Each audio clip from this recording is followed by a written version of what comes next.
Yes. All right. I think Dan was saying some racially charged things about woke stuff, but barring that, About lycanthropes, and yeah, they deserve it. right. Okay. So does anyone want to do a quick recap or just go over what the other two people may have forgotten, or we'll just jump in?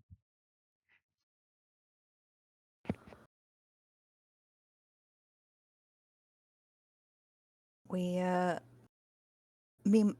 Bemi's Mima called him home. We learned a little bit about the culture of the drow we were interacting with. They have maybe it was not the drow. It was the ones that have the tattoos. This is the scorpion ones that Yeah, show scorpion anything. tribes or It's scorpion it's Scorpion nation. Drow tribe. that we will be interacting with. Yeah. And There you go. then asking is always good manners to ask about their tattoos. They always use their first names. We got a Sunset Carver baby that we don't know what's going to happen, but probably not the best idea. We're carrying it around, but I'm doing it anyway. That tribe is incredibly direct. It may come off as rude. We were asked to be intermediaries to that town by I have her name in a different Rosalind. Um, The governess. Yeah. the governess, yeah. We ran into a lizard folk on the boat on the way down. He was a children of the sun, and I don't know how to pronounce what they are, and his critter, and we helped them. And that my notes are not as impressive last game, but No, that's that's fine. what I That's a got. pretty good summary. Only corrections would be that it was pretty much like all the settlements you encounter on your way to Karakos. She just said like any settlements you find, Okay. you could be ambassadors. Just see if they have anything to trade, please. And they're Okay. willing and not super hostile. So yeah, that's pretty good bullet points of it. Yeah, so we'll go in here, and yeah, you guys have this injured, very badly injured, but now conscious and somewhat confused lizard folk, having killed all of the giant flies that were trying to eat him and his legless crocodile. And he's like kind of stumbling around in the mud, trying to push himself up, looking very dazed and weak and confused because he's healed, but who knows how long he was sitting there. Probably not too long, or his mount would have died, but they're not looking great, neither of them. Yeah, he's looking around. I think. How long does your psychic connection last, Satalis? I think it lasts as long as I want it to, but let me post it. Thank you. Uh, for an hour. Okay, until you end the effect. All right, there we go. That's I could just redo it too. There's no limit on the number of yeah. times I I can do think it's this. fine. It's just good to know. Okay, so yeah, as he's kind of looking around, he does very with as much dignity as he can muster, pushes himself up out of the mud and looks from person to person and sort of rumbles in Draconic, and then in very heavily accented Giant will say aloud, "You have provided aid. I am Urodaka, and I appreciate your aid." Purser will just nod. Is your friend going to be alright? And point at the legless alligator. My mount will perish if not gotten to the water. Alright, well, let's get him in the water. Further aid is appreciated. And he goes over and kicks the body of one of the flies aside and basically just starts to try to haul it. I'll Difficult help. for him by himself. Pick's gonna I'll try and help. help with her whole 10 strength. I've got some rope. We can. Rope does make this easier. Yes. Okay. We can lie the rope out, roll it over, and then Yeah. just he pull. watches very carefully what you're doing and nods approvingly once he realizes that like you're setting up kind of a harness situation. Hmm. And Yeah. throws it around himself and is yeah, he gets a 22 and that's allows him to start hauling it. The mud isn't too difficult. It's once he hits the grass that it starts to get harder again. Luckily it's pretty wet, so Mm. Pick, you are really helping, like just kind of pushing from behind. Moral And support. yeah, the rope is a very good thing because it almost rolls over once or twice onto you, but it I doesn't. am not helping at all. You flat out are pushing, and like it's one of those things. The mud underneath you, it doesn't provide any footing, so your feet just slide out. You just fall down in the mud. But yeah, I Roar tried. is he's gonna do another check to see if he can get him all the way to the water with advantage thanks to Purser's rope tricks. Okay, that's enough to get him a little bit more, but not quite there. And yeah, he is definitely looking very exhausted because get the feeling Hmm. he's pretty bad shape too. Um, If I could do more, I would. yeah, I'm tracking. I'm gonna roll for Ludger and see if he can do anything. Cause what's And his strength Demi. score? I am gonna keep an eye on the creature's condition and like prepare to cast another aid if necessary to keep it alive. Fair enough. Do Yeah. I have any He has athletics. spells Let's left? see what happens. I have one spell left. Uno. Okay, first it gets up there, and we'll roll but for Bemmy too. We'll see. All three of them are all. They can just get that last Me little and bit. Pick are just looking at each other like, I don't know what to do. All right. Pick looked Yeah. like she's incredibly determinedly pushing, like she's doing a lot. Like Yeah. she's like, I really got this. She's like leaning into it. It's And making zero difference, but she's it like, yeah. it is moving. Like it's now to Pick's credit, she can't see that it's moving because it's being pulled. But like it's very encouraging, Pick. You're like, I'm doing it. She's so excited.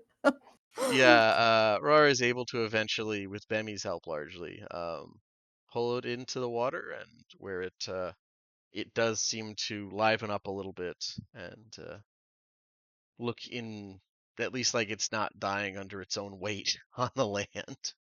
Yep.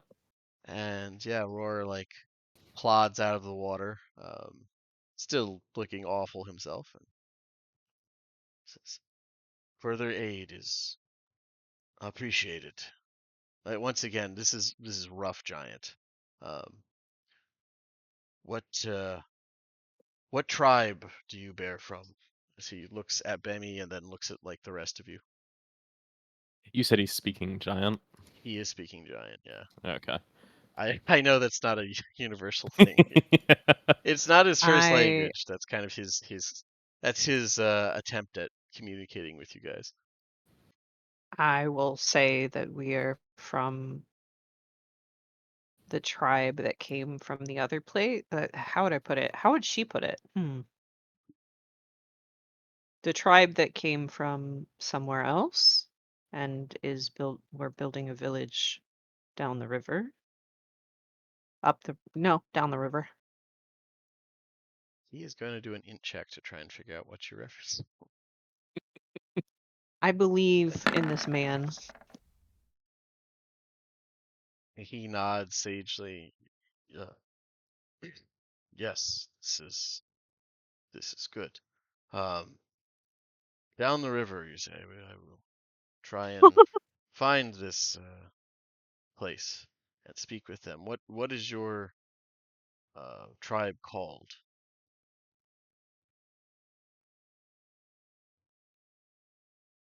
Mishann? Mishann. Yes, I will speak with the Mishann chief.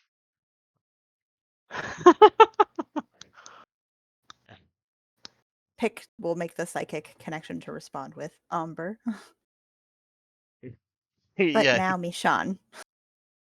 that he jerks his head and looks around again, and then realizes it's coming from this little bug person, which he seems less surprised and confused by. He like the drow and the bug people he was at least prepared for. It's the like weird pale elves that are kind of Why are confusing you him. white? Oh my god, you can't just ask people why they're white.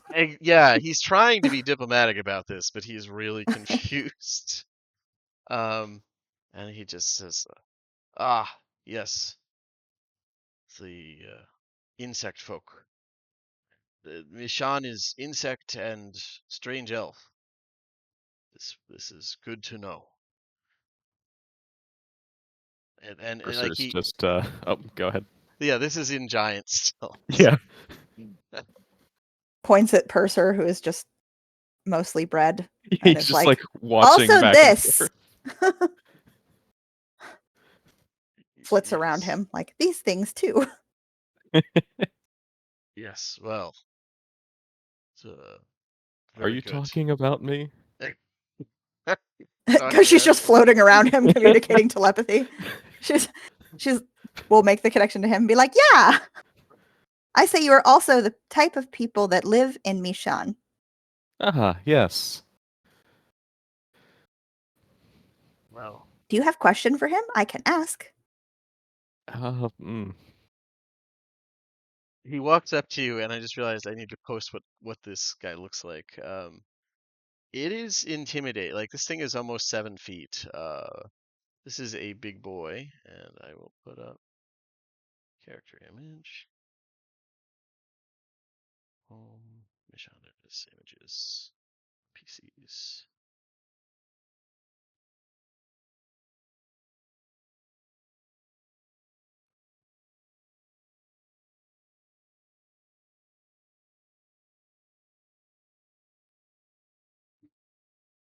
So Oh, yeah, he's like looming over you, kind of tilting his head side to side to try and get a better view of you. And just sort of the nods don't look like he's real familiar with that either. You get the feeling he's kind of nodding for your benefit, but does nod, and it's yes, the Mishann will be a place to stop. Uh, I am of Lua Peshur clan under the banner of the mighty Soruxel. You will be invited to floating city of Soruxel Cyril. Sorexel Ixeril. You will come as guests, and you will see our strength. And he kind is of he like, angry at me? yeah, he's saying this aloud. Pick translates in like from what she's getting. Wait, she doesn't understand the spoken words, so never mind. She would tap his mind again and say, "Can you tell me here?" Don't uh, understand words. he's a little thrown off by that and repeats it. It flows a lot more smoothly in psychic communication because he's really struggling to get these words out in Giant. He's like constantly trying to reference it. You can see that he's really trying to keep it in mind, but it doesn't come natural. And, Pick then translates to everybody else. Ah. I will accept your invitation, Rardaka. And Percer will try his best to do like whatever guttural, growly part of the name he thinks is yeah, accurate. this is it's like it's about as welcoming as Klingon, but yeah, you get a little bit of that. Even though he can't understand a word I'm saying. Well, it sounds right though. Like he gets that you're trying to say his name, and he does. Mhm. Yes, this is good. Um, if when you arrive at uh, at the floating city, the grand floating city, you must say that you are here on it. You are there on invitation uh, from a carrier of Sorexel's word.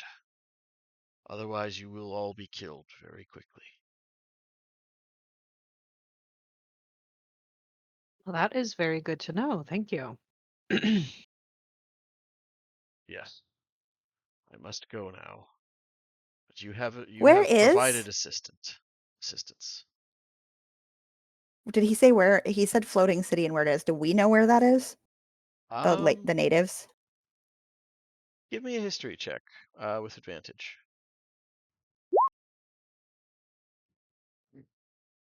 Okay. Yeah. Take you to. Okay. So you're not sure Because about we're the somewhere over city. here right now, right? Yeah, you're not sure about the city. You're here, up here where the question mark is. Oh, okay. You're not sure about like a floating city, but you are familiar with most lizard folk are from the Amulton Islands or Amulton Island. So this island right here, um, it's largely swampy, mainly their territory, um, and there were some rumors you had heard, like in the last year or so, about the lizard folk there. There's some grand warlord who's been kind of, we'll say, uniting different groups. So this guy may be affiliated with that.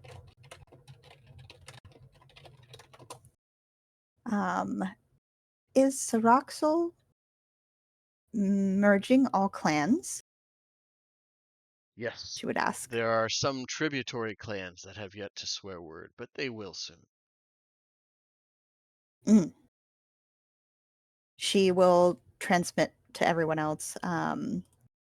Lizard folk live on Emilton Island. There is Syroxal is the big warlord, or I guess you wouldn't know the word warlord, but like big leader who is uniting tribes. I am not sure if it is violence or nice, but uniting. And he is from this tribe.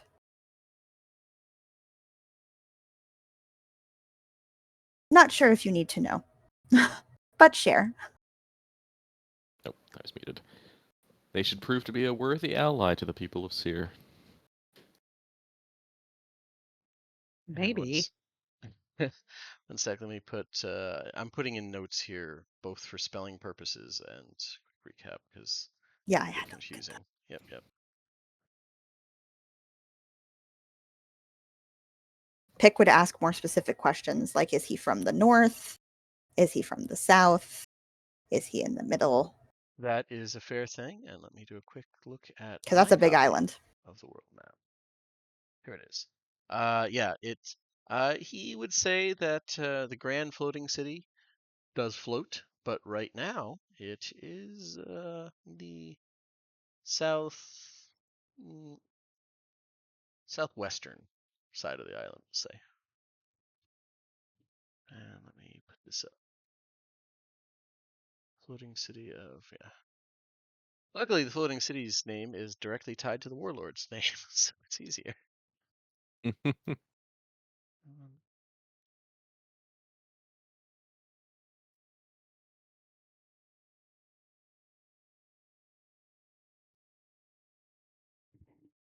She would ask, Okay. do they trade outside of clan?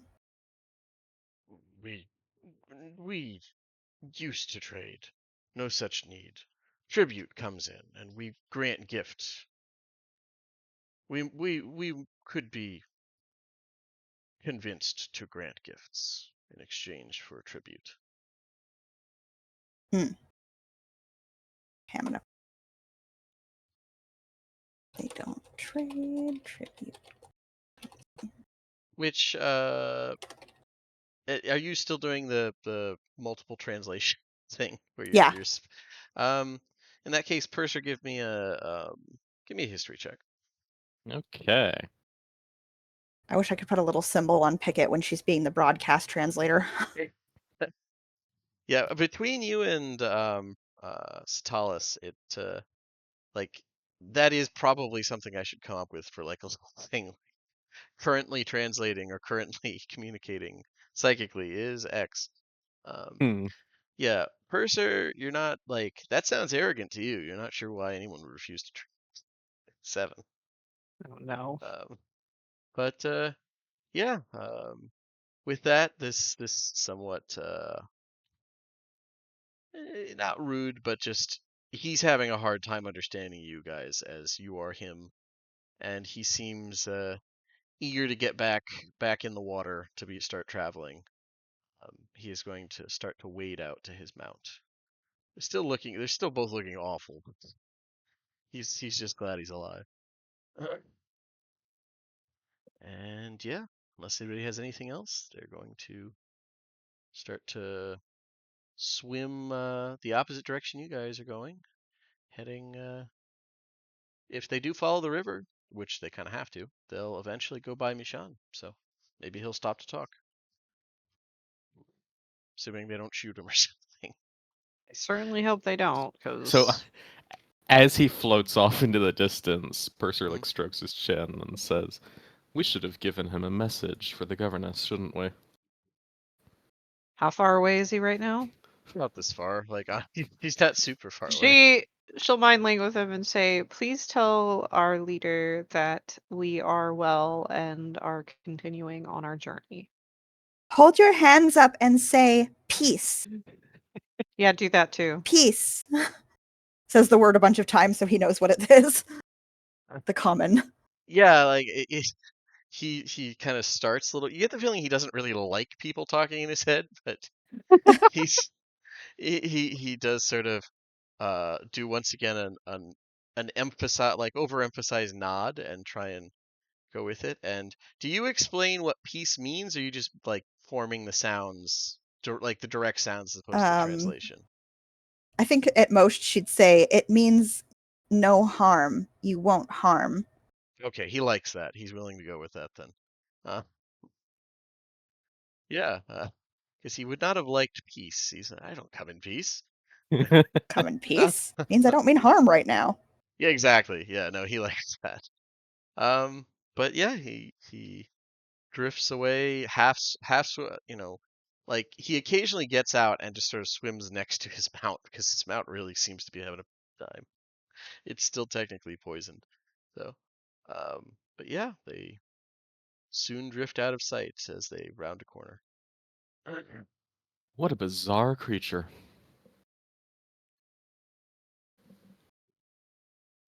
That is Um, that is the or like man. that is the most if that's genuine about unifying like an entire island, that's like the biggest concentration of people, assuming that it's not just talk, like he didn't unify 4 tribes. That would be a big like force on the islands. Um, so something to think about. Something to report back. Yeah, to the governance. Yes, to the governess. We haven't gone that far. And it's Yes, just the governess, no one else. No one But else. yeah, as you guys, what do you want to do? You could continue on. It's about, like I said, I did post this. It's about 6:30. You still probably have maybe an hour at most until like it gets way too dark. It gets dark very quickly here when you're in the jungle itself because there's sunlight, then it's kind of dim, and then it's just pitch black. Half an We'd hour best move realistically. away from these corpses before making camp, I think. Probably a fair corpses in the idea. water. We'll float away. Feed river. You could do I'm that. concerned about the reaver eating us. Less hungry if we feed it snacks. Blue. Perhaps. Hello. Hello. Hello. They just finished negotiating with the lizard folk and finding out that he's apparently he called himself speaker of a voice of a warlord who's taking over um, the second largest island in the chain. And guys, apparently his people don't trade, but they're willing to give gifts if they receive tribute. So totally different thing. But yeah, he's headed for Mishann to talk with them further, talk with your chief. Is the name of his Lizard Folk Kingdom the Middle Kingdom? No, but it is the tribe he's with. They have apparently a city, or at least he called it a city. Who knows? Um, And the city is named after the warlord who's apparently doing all this. Yeah, if there's nothing else Corvarans understand, it's warlords. Yeah, exactly. Like that, especially for anybody from God damn, I'm having a hard time with it today. Karnath. There we go. So if there's one thing Karnathi pick up on, oh, warlords. Okay, that sounds respectable. Well, what are you talking about? We all, we all exist under the reign of a glorious Kaiser. Yeah. Or And the phony. warlords who reports for. Yeah. But regardless, I was just saying that they're like an hour away from way too dark to do anything for people without dark vision, and half an hour away from like starting to get unsafe. So, what do you guys want to do? There was talk of pushing bodies into the river and continuing on. Yeah, let's do that. Okay. See, Push I body just want into to river get- and camp. If this spot is good, can I do like a survival check to look and see if this is a good spot? Sure. While you do that, what were you saying, Dan? So Purser's concerned about all the blood that's likely like right around here attracting something. Yeah, that's a fair thing. As he Mhm. says that, Pick, you have noticed that those vultures you guys scared away are circling the area, which even if you push the bodies away, they'll probably follow the bodies. The issue is that a lot of things just watch for vultures and such. So this area is going to be busy from at least some kind of fairly observant predator within 30 minutes or so. Yeah, I mean, I would Not argue to here. the point of like I won't even push the bodies in a river, because by the time we're done doing that, we're going to have to deal with the fact that like that's going to attract whatever's in the fucking river as we're trying to get into our boats. So I will Yeah, we say you go. guys did notice Rodaka. As he got in the river, he did pour what looked like some kind of oil over himself and his mount, which seemed to I won't say fend off, but it discouraged an odd, like pretty serious number of a lot of little fish that were starting to swarm around him. So it's good.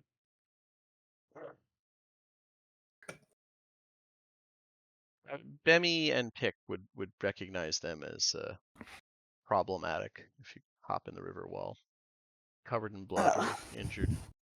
Do we know They what that can. oil is? Um. Not that Yeah, we'd have any, but just what it give is. me a survival check because it's not as common on the main island. Nah.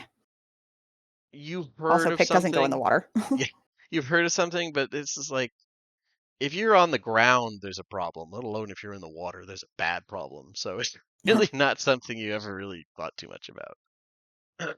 But Given the I know appropriate what it equipment, I is. could possibly replicate its effects. yeah, probably. But yeah, what do you? I'm hearing hop in the boat and go. Yeah. At least to Yeah, get away from here before dark. Yeah, it's fair. Wraps up her little bird again. Hey, yeah, he Tears had off been. some of tears off some of the dead body to bring back and Okay, offer. yeah, because that was definitely a strong thing. He was really, or it, whatever it is, it was really trying to get at the corpses of those giant flies because looked delicious. Yeah, she brought back some of the tastiness and Yeah, so gives there's food. like crunching and like little chirps from Hick's baby carrier basically. Bundle of joy. But yeah, you guys hop back in and I will use Bemi's sheet for it. Bemi's gonna With do a snap of Purser's fingers, the cat ignites into silver blue fire and disappears. Does it seem upset by this or is it fine? It I'm does really not, glad that but it you might be emphasized startling. I that was gonna second part, because I'm about to say like, why the fuck did you just set your cat on fire? just open staring from Pick. She doesn't say anything. She just stares at what happened, stares at him, at Purser, stares back at what happened, and folds all her arms around her little bird. He's a monster. All right. I feel like Like, this is no. He doesn't explain or expect any response, Of course, but yeah. but I realize it might be unsettling. Lights cat on fire, refuses to elaborate. All right. Gets in boat, leaves. Yeah. Okay, so Bam, you got a pretty good roll there. I'd say with a 20, he's able to maneuver your mighty water vehicle further down the river. And you know what, we'll keep the 22 for finding a good campsite, because it's only, I'd say at this point it's like 25 minutes down the river a little bit. Pick, you are able, mostly by fluttering up off the boat, because you're just kind of using that as the occasional spot to land on. It's not Yeah. real fun to sit there. It's packed with all these people, so it's, unless you're willing to sit on people, it's not as fun. So yeah, you flutter up and you're able to spot a decent what looks like little kind of it's sort of elevated. There's not any obvious nests of anything predatory nearby that you can see. And there's sort of a natural overhang made by particularly big downed tree that like it's dead and half I won't say chopped down, but half felled. But the tree was sturdy enough that it sort of stopped halfway, and it's completely overgrown with vines. So it makes sort of a natural lean-to almost. And yeah, it looks like while there might have been something there a long time ago, there is currently nothing using it as a convenient nesting spot. It's a primo place to set up camp. Wonderful. She's going to do a little bit of checking about, but she's not the best at. Is that perception or investigation? Perception in this case, because you don't know what you're looking for. Yeah. Okay. Yeah, you flutter about. Do you tell anybody what you're doing, or because you're off the ship or the rowboat for this? No, probably not. She might at the most say, "I look," and then go. Okay. Yeah, so it's a little while. I assume you flutter back first to tell them to Yep. like land here. But Absolutely. She will do that. yeah, She just didn't want to like be like, "Land here," and then something comes charging out of there because she didn't look. yeah, that's fair. That's fair. With your perception check, you're able to see that this actually looks like it's part of a seasonal flood, like, I won't say floodplain, but definitely an area that floods pretty aggressively during some seasons. You're in the dry season right now, so it shouldn't be a problem. But a lot of things just don't use it much because you're getting near the end of winter. So near the end of dry season. So pretty much everything in preparation for the coming floods has left. At least anything big enough to be a serious issue.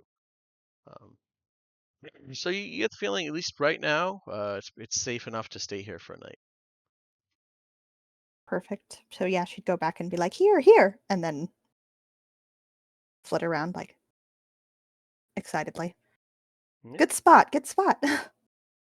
And you didn't have to do it before because the river was wide enough that it won't be an issue. But from here on out, we'll need like one or two designated rowers because it is a rowboat and you're going against the current, just to keep a decent pace going up, upstream. So, but yeah, that's a problem for tomorrow. So you guys go to set up camp.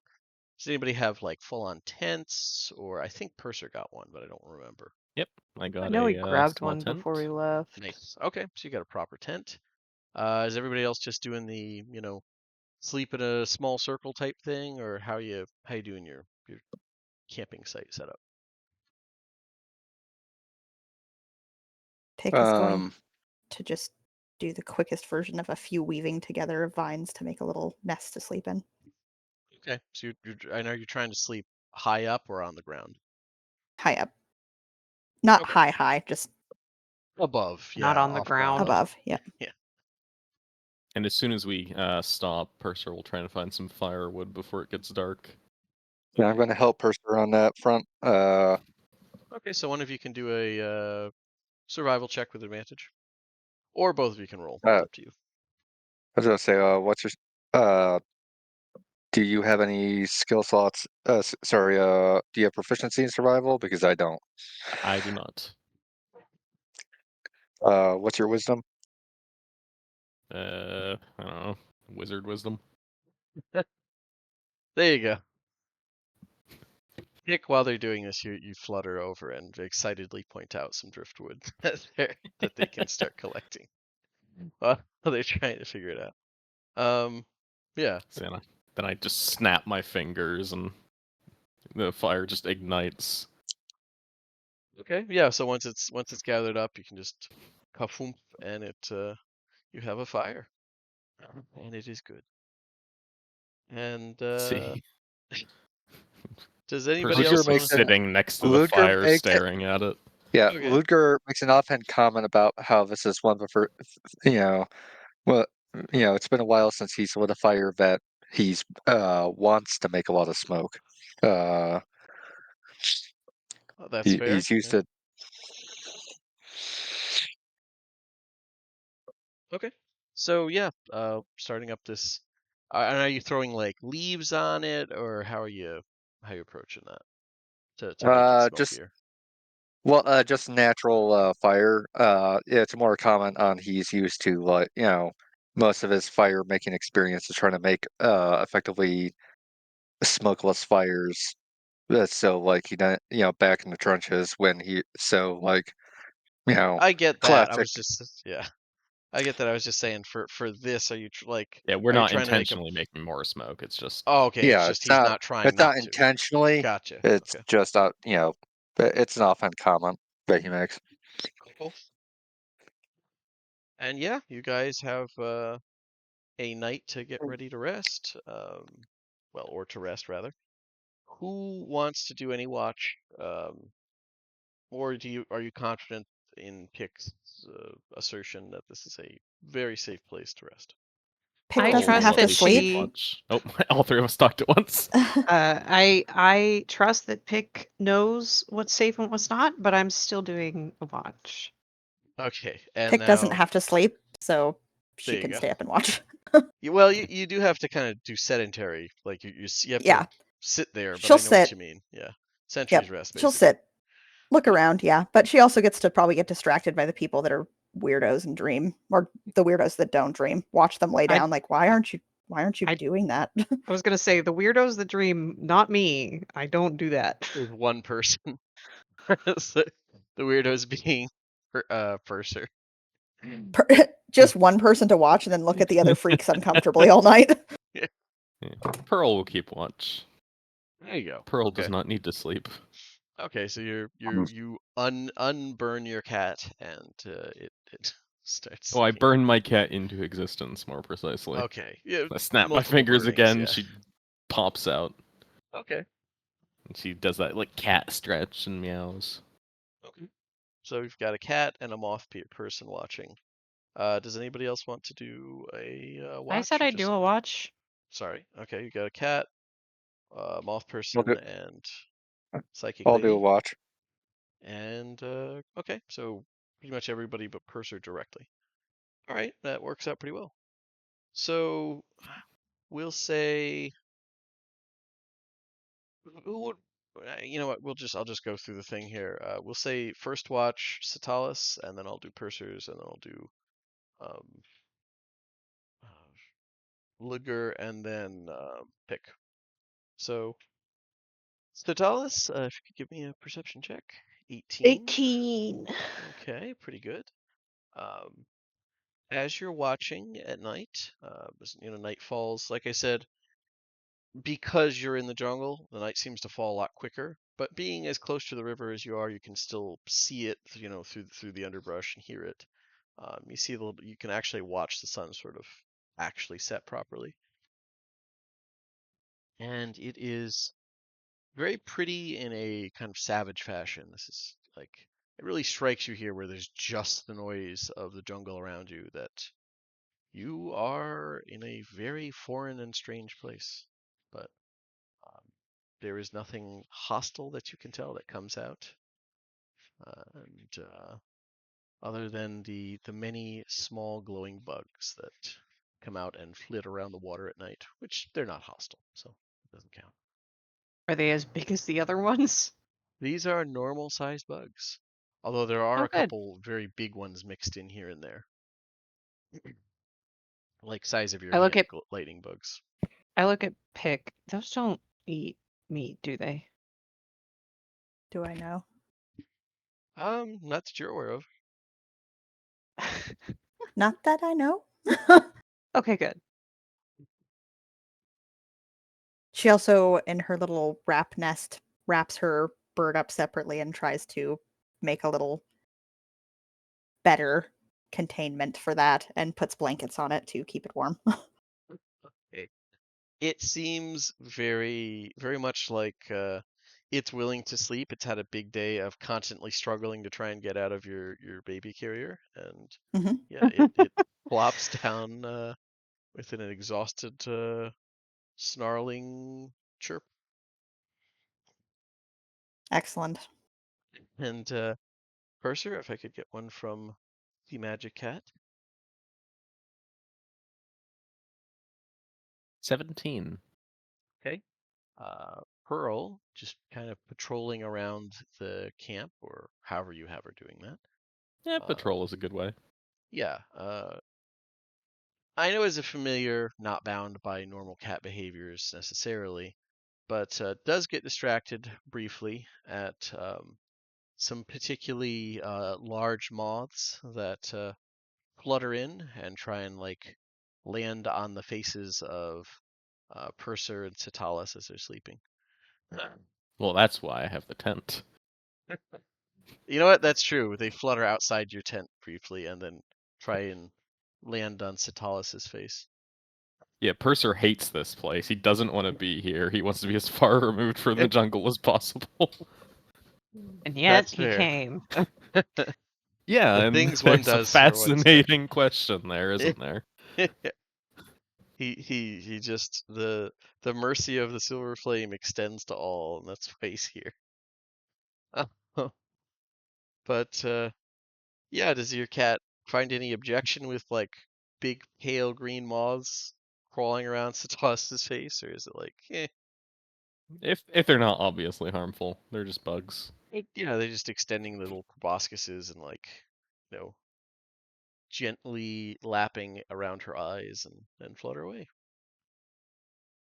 Yeah, I'm gonna yeah. wake up and my Pearl eyes is are like gonna a be swollen shut. Sorry, what were you saying, Percy? yeah. The silver flame doesn't really know how people work. If that's the problem, it's not Yeah. like they're attacking her.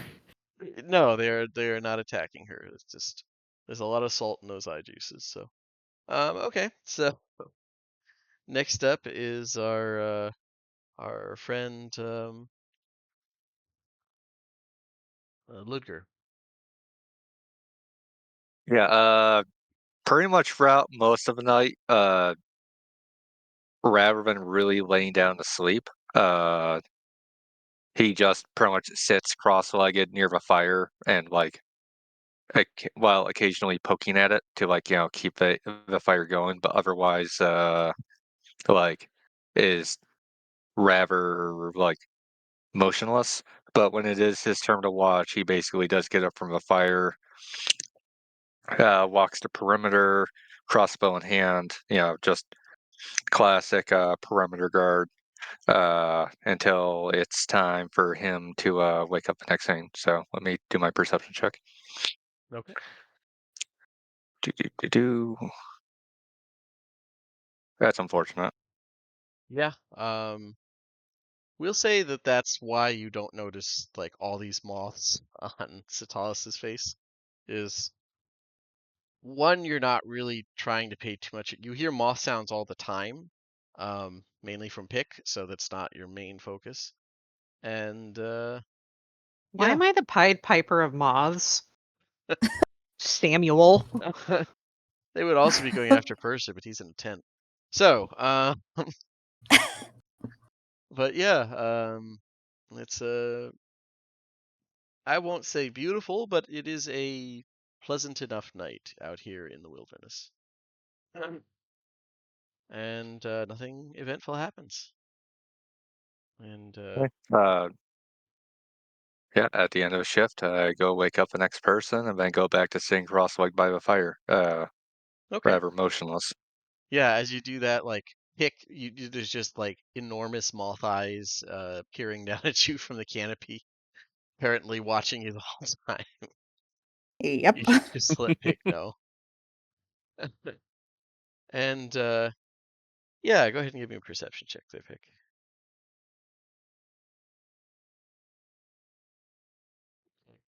You do notice that the moths that are slowly leaving Satalis at this point are they are tear moths, which um, can cause swelling, but they're largely harmless. They tend not to bother your people too much, but mostly just because they don't have the opportunity. They land on sleeping animals and sort of poke around the eyes to induce tears and drink that up and then flutter away. And they're just called tear moths. Tear moths, yeah. Okay. And you could Does Pick even have tear ducts? well that's another factor. So you could shoo them away if you want. It's up to you. She'll make angry moth chittering noises at them, but Okay. hopefully on a frequency that doesn't bother everyone else. Give me an handling check. See if it's enough.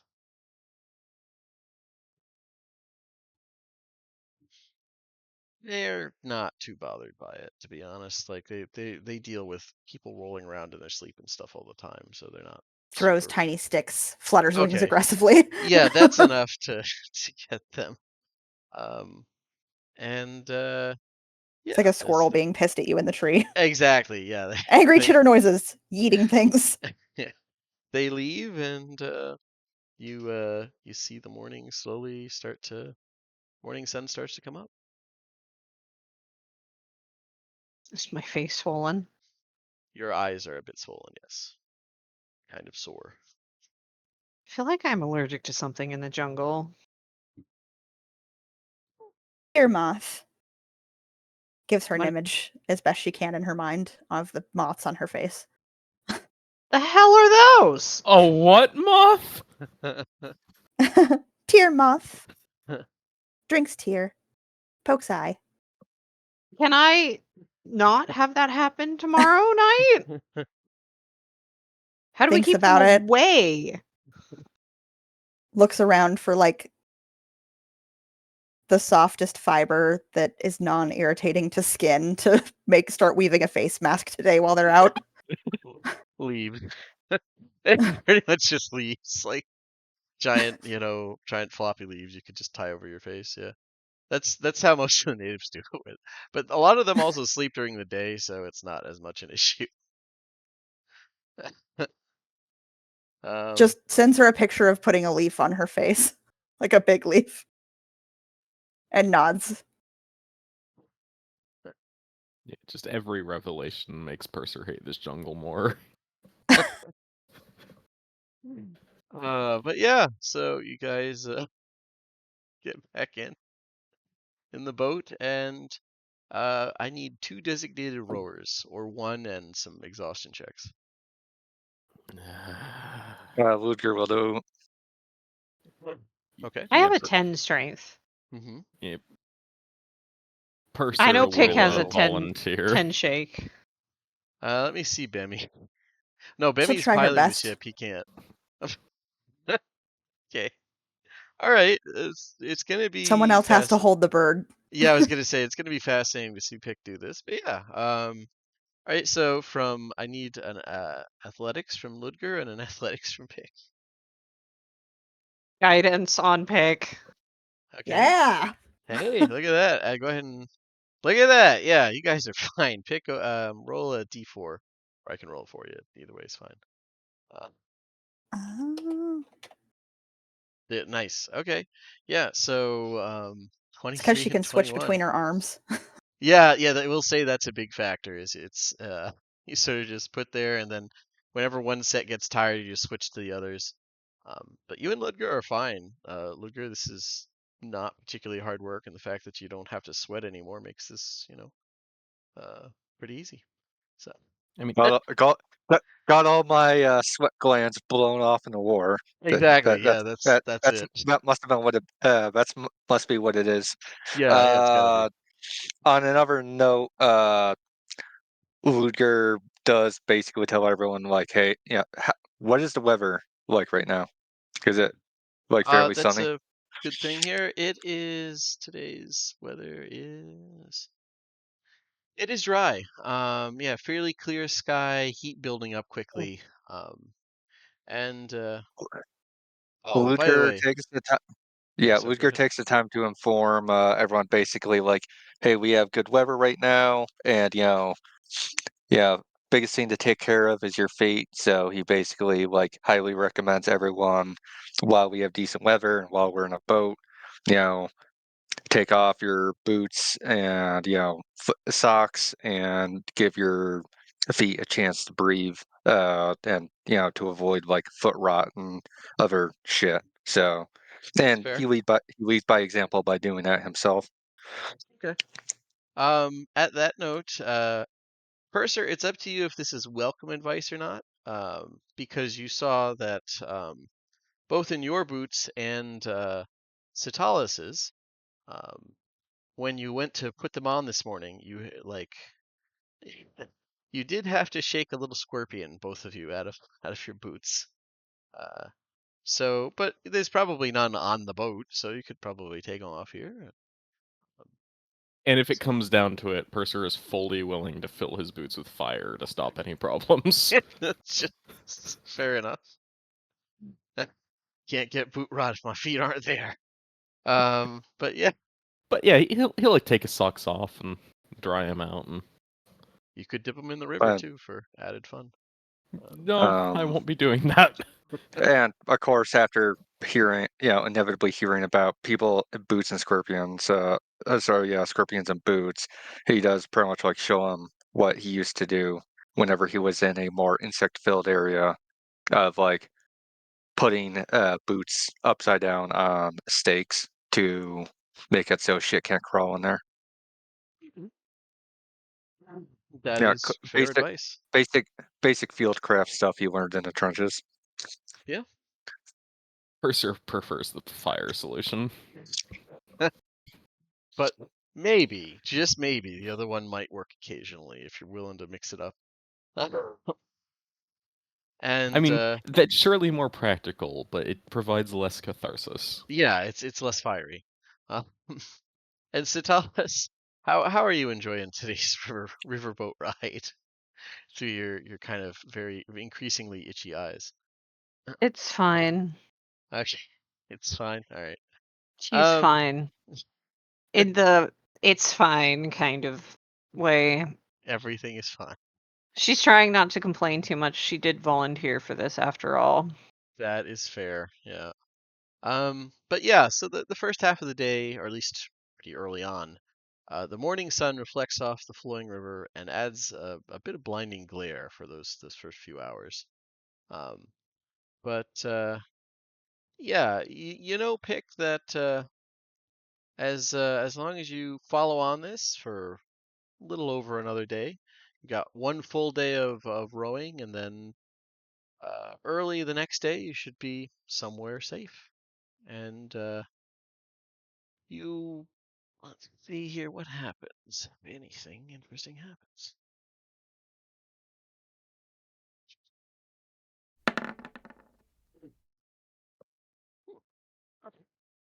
So yeah, as you're going along, you see uh, underneath you what looks like literally under like the boat goes over a badly worn but amazingly still kind of recognizable statue of some kind.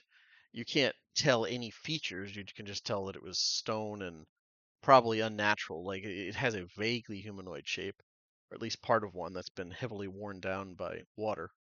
But yeah, you go over a large submerged statue, but other than that, the river just narrows down and the day goes by with pretty pretty peaceable elements. You hear all kinds of crazy howls and things from the jungle, but nothing attacks you. And you're coming up on another night in the jungle. How far down do we make it? I would say you made it about here. My God. You're tomorrow morning. You should be arriving in Gelrol. Well, I mean, an hour or two more rowing. You could try and row through the night and get there, but it's up to you. The river does get spoopy at night. Pick If is it's like, only "Mm-mm, an hour or two, oh, never mind then. better safe. Yeah, yeah. There's some stuff that likes the river at night. So same thing. Pick if you could give me a nature or survival check, whichever you prefer, to try and find a good camping site. Yeah, you guys are killing it here. You're able to find another one. This one is not a like natural clearings or not a natural overhang type thing. It's just more of a clearing. But you know, if you stomp down some of the reedy grass around, it is dry enough, and you could set up a little camp there pretty easily. Yep, scouts around and then goes back to them and projects what it is good, I think. Yeah, lots of dry grass there. You want to clear a little bit around it so no fire spreads, but it's a pretty good spot in a dry riverbank. Looking for firewood. Okay. Or With a 9 or well 20 with advantage, we'll say if somebody's helping. You're able to find a fair amount of driftwood and lots of grass to add on for as much smoke as you want to clear. That is one thing. Bugs, and I don't know if Pick mentioned this, probably not deliberately. A good way to get rid of things like those moths and other like the swarms of insects that occasionally descend on you guys when on the river is smoke. They don't like smoke. So Pick is included in that. She really does not like smoke. No, she'll go up in a tree a little bit further from them Yeah, and yeah, weave her nest, yeah. and then probably go hunt so she can get fresh meat for Screaming Bird. Screaming Bird. Yeah. By the way, who is being the babysitter all day for Screaming Bird? If Pick was rowing, I suppose Purser will. First, give me an animal handling check retroactive. Oh boy.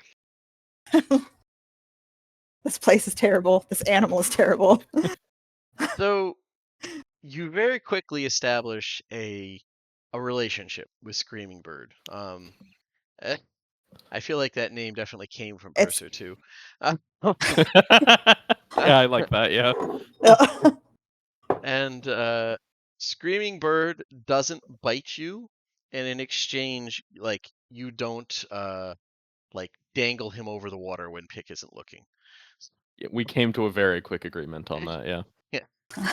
After several bites and several attempted drownings. Yeah, you guys. Pick's like, you're so good with it. Resentful staring They between both them. glare at each other. But yeah, you have Screaming Bird with you again, who seems surprisingly happy to be back with you, considering how much he must have liked Purser. And you guys, Like when cats don't like you, they just always sit on you. yeah, exactly. But yeah, you guys are set up for another night of camping in Zendrick, the beautiful tropical islands of Zendrick, and we'll just following the same thing, going through names. Sitalis, if you don't mind giving me a perception check for various fun Oh things boy. at night. 11. 11. Yeah, it's a fairly quiet night. And it's you just I would say probably at this point you might be sitting a little closer to the fire and like swatting at bugs maybe a little aggressively. But I have a yeah, fan that I'm always using to keep them away from my face.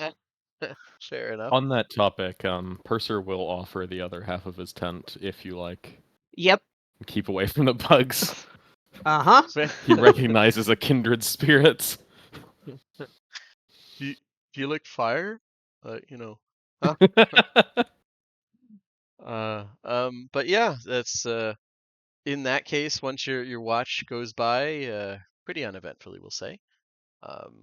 You are you gratefully duck back into a little.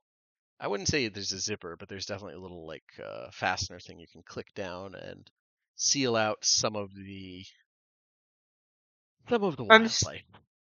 I'm still gonna wear something like a blindfold or something over my eyes Yeah, because I don't banana want leaf that. That blindfold. Yeah, that sucked.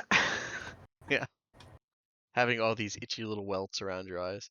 Um, but yeah, in that case, as she goes back into the tent, Purser, it is, I believe, your cat's turn to patrol things. Nice. Okay. And your cat spots, or rather hears initially, some, kind of, I won't say snarling, but faint, sort of excited trilling, and sees that one of the packs, leaned up against the tent, has been knocked over and has a trail of rations leading out into the high grass. Mm. So as soon as Pearl alerts me, I'll shake Zlatalis' shoulder. Ah, I know I'm not what? shaking her awake, but something's Okay. here in our packs.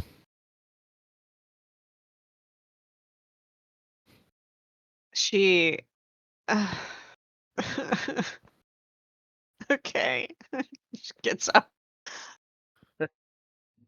Um, yeah, looking outside, you see that like once you're clearly stepping out of it, you guys can hear some rustling. It sounds like something's running away in the grass, but whatever it was had gotten into the pack previously, stole, let's see how many. Okay, stole 1 day's worth of rations from 1, 2, 3, 4. We'll just do a D4 and go off that. From Statalis' pack and run off. And whatever it was, looking at the tracks there, you can see what looked like little three-toed tracks, so some type of bird or maybe How dinosaur. many rations did I lose? One day's rations, so one. Pretty good roll. Could have been She worse. she she just sighs and drags her pack into the tent. Okay. Just to clarify for future purposes, whenever Ludger posts up by the fire, like sitting on it, he's sitting on his rucksack. Yeah, Fair enough. the cl- the The old, classic yeah. infantryman seat. Yeah, I know exactly what you're doing. All right, yeah. So, yeah, you're just sitting on it / next to it. Um, damn, that's not fun memories there. Okay, so yeah, you're sitting on your ruck, um, and there is nothing else that happens. Pearl doesn't notice anything else in the evening. She was actually picking up on the tail end of Citalis' 11. Is she was like the theft had already happened. It was just happily munching away. But Ah. but yeah, uh, going on to the next one. It is Ludger's turn. So to be fair, Pearl doesn't need to sleep, so she could just keep watch all night and assist whoever else is watching. We have a couple of those, and I'm willing, like I'm cool with that. Well, no, I mean like doesn't even I need was to gonna say, trance or anything, just I doesn't like sleep. rather than the idea of like she just rolls on night and more she just assists whoever's on watch. So we always have advantage. That I'm sounds willing to do that. I'm willing if uh, Purser's willing to take a that thing himself, then everyone gets permanent advantage. I'm willing to do that for night watches. Yeah. Okay. Then in that case, we'll do the rest of them. We'll say after that, Pearl stays out for the night, and yeah, with that advantage, as the night goes by, you wouldn't have probably noticed it, Ludger, but with Pearl kind of going up next to you and batting at you, you do hear the sound of fluttering wings, similar to pick but louder. Uh, but like looking around, you think you see maybe kind of a maybe humanoid shape in the treetops very briefly, but only a glimpse.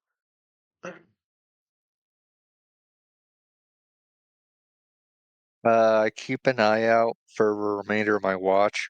Crossbow at the ready to shout out if anything happens. Mhm. Uh, but if nothing does, I just pass the information on to the next century that something you know something that sounds like a bigger version of Pick is sniffing around. But Okay. Yeah, Pick. He's saying that like a bigger you is around somewhere, which a little silly, but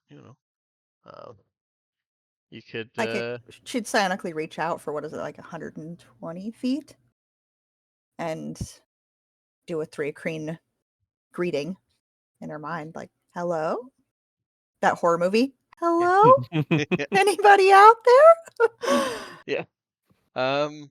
Yeah, there is no reply, and but you can give me a perception check at advantage.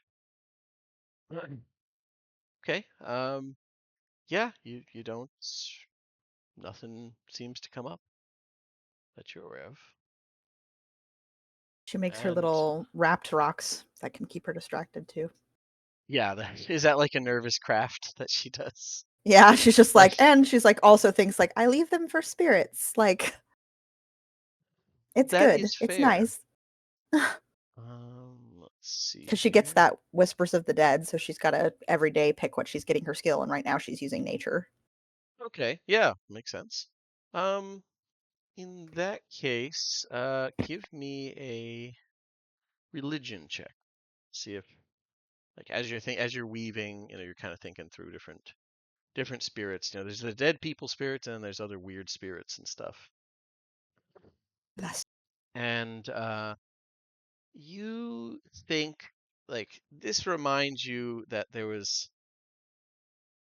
It's not your people, although she's referenced sometimes in your people's lore. Your people's stuff more revolves pretty thoroughly around the dead, where they go, how to interact with them. That's your guys' role. But there is supposedly some type of thing that the Scorpion tribes or the Scorpion nations prefer. Like they reference a some type of weird spirit that's tied to moths, and um, it's not dead. It's part of their stories. It's weird. It's a weird kind of spirit. But it does make you think of that, and it influences some of the patterns you weave on the rocks. Does she know if it's a hostile one? Like, Most of the stories, this is all secondhand or third-hand knowledge stuff. Like sometimes you would hear stories about this, like when they would say, "Please leave this symbol next to the body when when you plant it or whatever. When you bury it and plant the fig." Um, you heard that there's it has something to do with the way that the Scorpion nations view moths and like the symbology they bring, which is part of why they're willing to work with your people. It's sort of a weird cross-cultural thing where you people represent to them not just death, but um, a guide to things like to prey when hunting, sometimes involving romantic stuff and unavoidable change tied to the moons. And it's weird because like some of it sounds vaguely like your people, but like badly misunderstood. So you're not sure why they have stories about like your people or something like your people when you're right there. They could just ask you. Uh, but anyways, yeah, it doesn't seem malevolent. but then she takes it as a good sign Yeah. and wraps happily, like you said. It lets it influence her wrapping for leaving her gifts. Okay. Yeah. So you have some moth inspired wrappings, and yeah, you guys know that 2 maybe 3 hours, depending on the rowing speed, you guys should be arriving in Gelroll. And as you guys head out that morning, who wants to be the day's rowers or rower if you're feeling really confident? I'll do Purser it again. volunteers before Pick can. He's like, I'm not watching the fucking bird again. Okay, fair enough. So Purser and Ludger. Athletics checks from both of you. Nice. Okay. Purser, you drawing undoubtedly on the strength of the flame, you are able to row quite well. And Ludger, you're just not feeling it today. It's feeling stiff, kind of achy, and it's hard to put as much oomph into it as you would normally do. Sorry, I just saw the bigger moth than me thing. Yeah, so Purser is kind of carrying the weight here, and it does take a little longer. But about 2.5, maybe 3 hours later, you guys arrive, Actually, or at least get near somewhere. Yeah. before we actually get there, I would like someone else to take over rowing for the last few minutes so I can cast Comprehend Languages. Ah, fair enough. I would say there's Pick- no one needs to roll on it. You've been doing pretty well, so just whoever wants to do so. Yeah. Pick wood if Satalis will watch the bird. Oh God. Sure. All right, yeah. So you're handed this little bundle of joy, and yeah, pick. I keep it bundled. Like I just it comes in a box. I immediately throw a cloth over it so it can't bite me. Fair enough. Fair enough. Yeah, and you're casting that. So as you guys are drifting along here, Pick, like you take over, and between you and Ludger, it's slow but steady going. But you do kind of feel the boat snag on something, and both of you are just, this is not fun. Somebody's gonna have to do like, maybe if you row really hard, it's just not moving. You're just kind of stuck. The boat seems to have stuck on something. And then there is a voice in Elvish that yells out from somewhere, "Stop! This land is Spring Blossom territory. What do you want?" Have I finished casting the spell by this point? Yes, yeah, absolutely. Okay. So I can understand. Yeah. I can can't- understand too. I can't just sounds respond in weird. kind. Weirdly enough, Ludger himself also understands. Yeah. Fancy tongues. And Does Pick have some tongue jealousy? that would Maybe be, a little.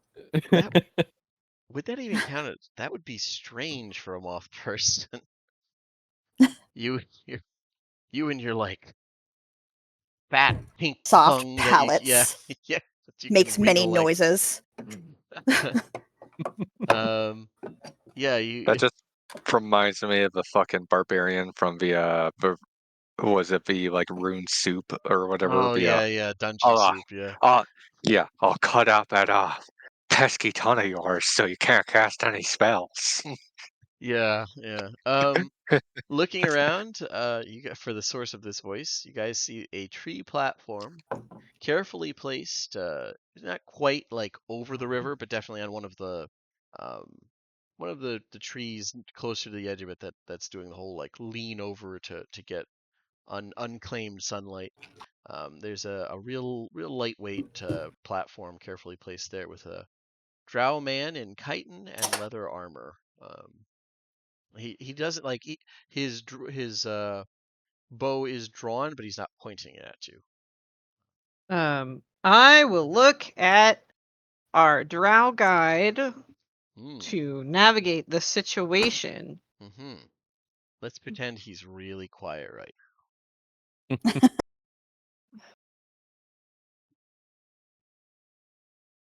Pick doesn't understand what he said, but So Purser will call out in common. Mm-hmm. We're envoys from the Mishann town, seeking trade and allies. Hoping that someone will understand.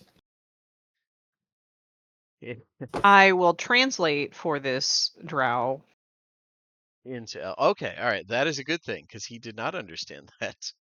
Um, he looks a little bit concerned and irritated at these like strange foreign words being yelled at him. But with a translation right on the heels of it, um, he yells out, "What, what tribe are you from, Outlanders? What do you want?" We're from the town Mishann, and we want exactly what we just said we wanted. He's really confused by the Mishan part. He's sort of thrown off. You Thank take rest. You want me to take rest? You done? Okay. I don't know what to say. He's very Yeah, no, I confused get about you. the Mishann part. Yeah. He I like don't know how he else to doesn't put know it. what or where Mishan is. Fine, Pick fine. goes, Go ahead. go to Galrul. We go? No harm, no war, no trouble. Death Moth, if you seek to speak with anyone in the Spring Blossoms tribe, you are welcome. Your guests must be careful. And he sort of glares at Bemi. Um, I She will looks go ahead. looks at Bemi and pats him with one of her hands. He I is well will behaved. I will alert the chieftain of your approach. If you try to hurt any of the tribe, you will be killed. Is he And speaking in Elvish? he is, yeah. Just tilts head, but nods. And with that, whatever was catching the boat seems to give way, and you're free to continue paddling. Onward. And yeah, so you guys continue on, and the smell of wood smoke is the first sign that you're approaching another settlement. Following the river leads you to a fork.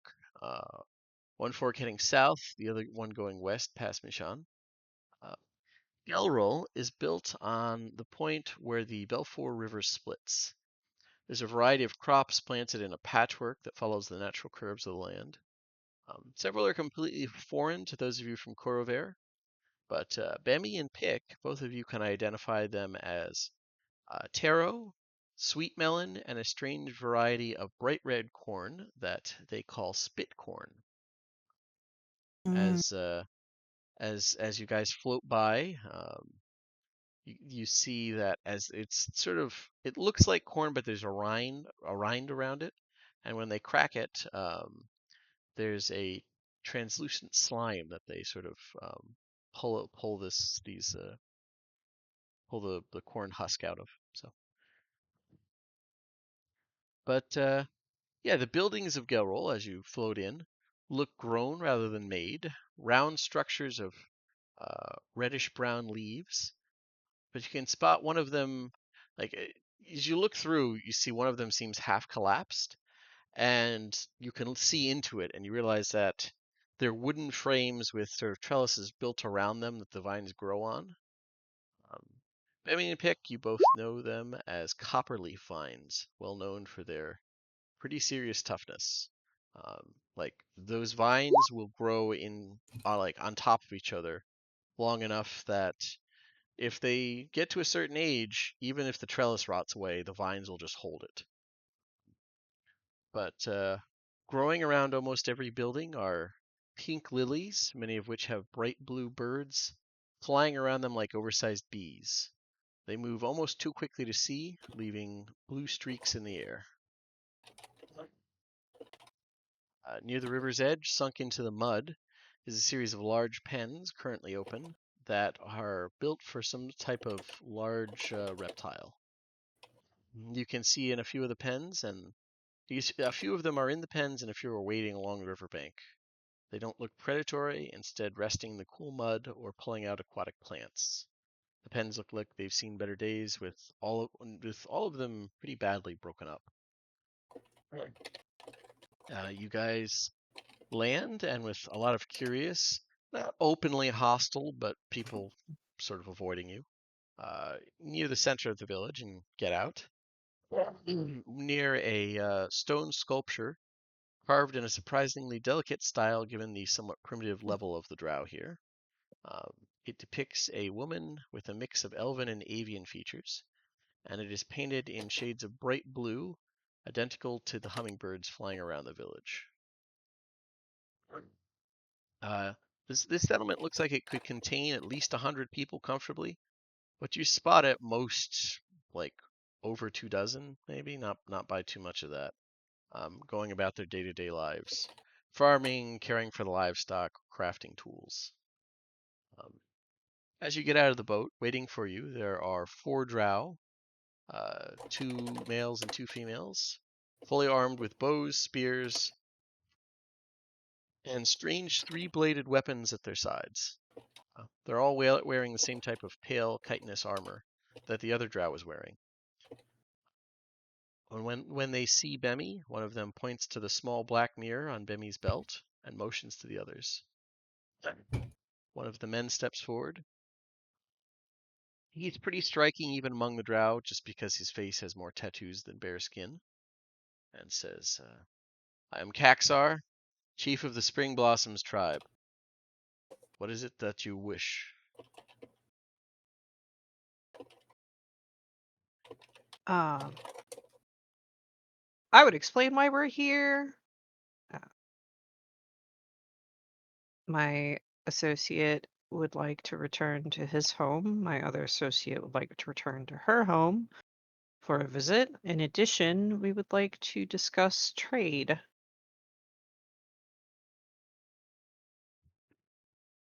Yeah, he looks at you and narrows his eyes and just seems to kind of be contemplating what you said briefly. There we go. Thank you. I did not spell that remotely correctly. Yeah. You. Ah, yes, I know where you are from. You are from the ruins of Likal, where the strange foreigners wish to build.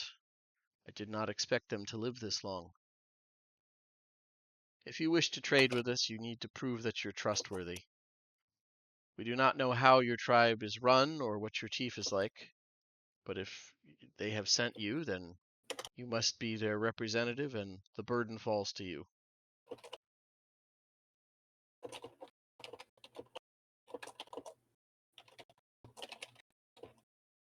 Percy just looks to see what Bonnie's gonna, or what Sultalis is gonna So, say. wait, I'm sorry. I was typing something. What happened? We have to prove that we're worthy, and apparently, because our chief's not here, we have to do it for our chief. Yeah, he just Okay. assumed that you're like a champion. You're champions, basically. That's probably how they do things. So he just kind of figured, you know, hey, must be how outsiders do it too.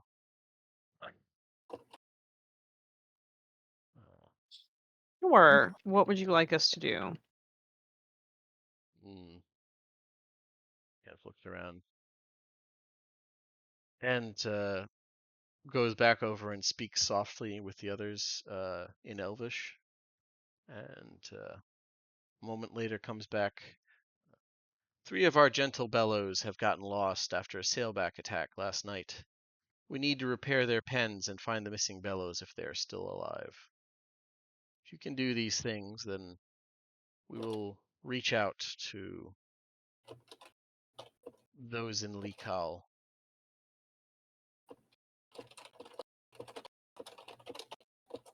So, for your interpretation, am I hearing the Elvish words he's saying and getting a translation, or just hearing the translation? You are hearing. So Likal is a place, so we're gonna say you hear Likal, but Can you post that in general? yeah, How sure. it's spelled? Yeah.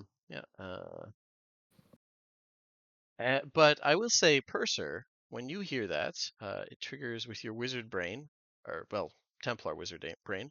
Um, you do hear that that is what the ruin that Mishann was placed on.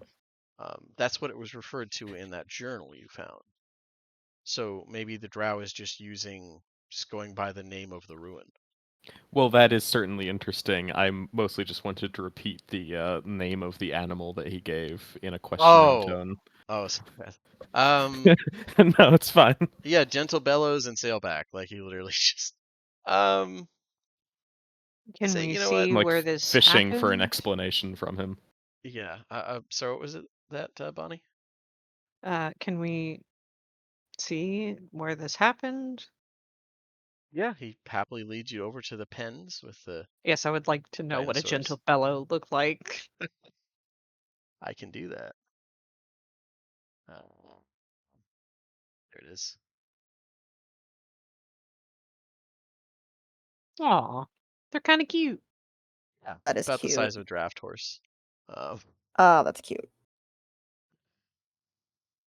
And yeah, they seem pretty. They're a little like unnerved about you guys, but in the same way that cattle would be unnerved if like weird people who they didn't know were brought up. So they're not too fussy, but they're a little unsettled by you. Their handler kind of calms them down, and yeah, these we do not expect all of them will have survived the sailback attack, but if you can bring back any that are still alive, that would count. Sure. How You do said they you're missing. harness? He looked confused at the question, and How do Like- you guys lead them? How do you lead them? them? we speak with them. We provide food. The usual ways. Yeah, like he's like, what, you need to do more than that for yours? Like Do you he's need to harness anything? no, like he literally is like, these aren't beasts of war or anything. There's no need for things like that. It takes him a moment, but he is familiar with the term. He just why would you use those for gentle bellows? Like they're food. Like sometimes you need to speak harshly or poke them to get them to do certain things, but don't ride them. That's silly. There's no concern. We can find some animals. Yes, and he just kind of like looks you all up and down. I am sure some of you are skilled at crafting. These need to be repaired. And he gestures towards like the thoroughly busted up fence posts. The fence that makes up the enclosure. Uh, Ludger volunteers for that aspect as he is skilled in carpenter's tools. Nice. Okay. Yeah, that's fine.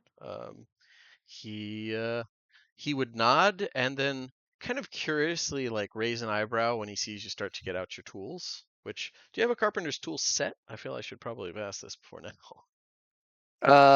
I actually didn't bring them with me because I figured if something happened to the boat, I didn't want to lose, Right. the tools I was. But it is Okay. one of those things where he asked, like, okay, if he can borrow some tools from uh the locals to. Okay. Yeah, you know what? He normally would kind of scoff at that, but he does go over and speak with some of the other drow in armor, and one of them is willing to lead you to one of these like you know dome homes, whatever we want to call them, and like you notice that the place looks not abused, but doesn't look like there's anybody who's been in here for a while. There's some leaves near the door. Things are a little dusty. And one of them digs out a bunch of very simple tools, but tools that can be useful here. It's mostly like stone with the occasional strange firebrass tool, and hands them to you and says, "These will have to do." I thank him for his generosity. Uh, You cannot keep these. You can use them to do the task. of course. So I would And like to ask, yeah. is there any like subtle indication of any of them understanding when I speak common? Uh, interestingly enough, give me a perception check on that. Okay. Daxar 18. definitely understands you. Like the chieftain, he definitely he understands you, and um uh now that you think about this, like as you've been there, Rosalind did mention that if you were ever in Gilrul, to speak with Caxar, because he was like he was the closest thing they had to a native in authority who said, yes, you can build here. Mm. You don't know the exact wording that was given, but apparently he has had encounters with people from Corover before. We can wait to prove ourselves first. Yeah.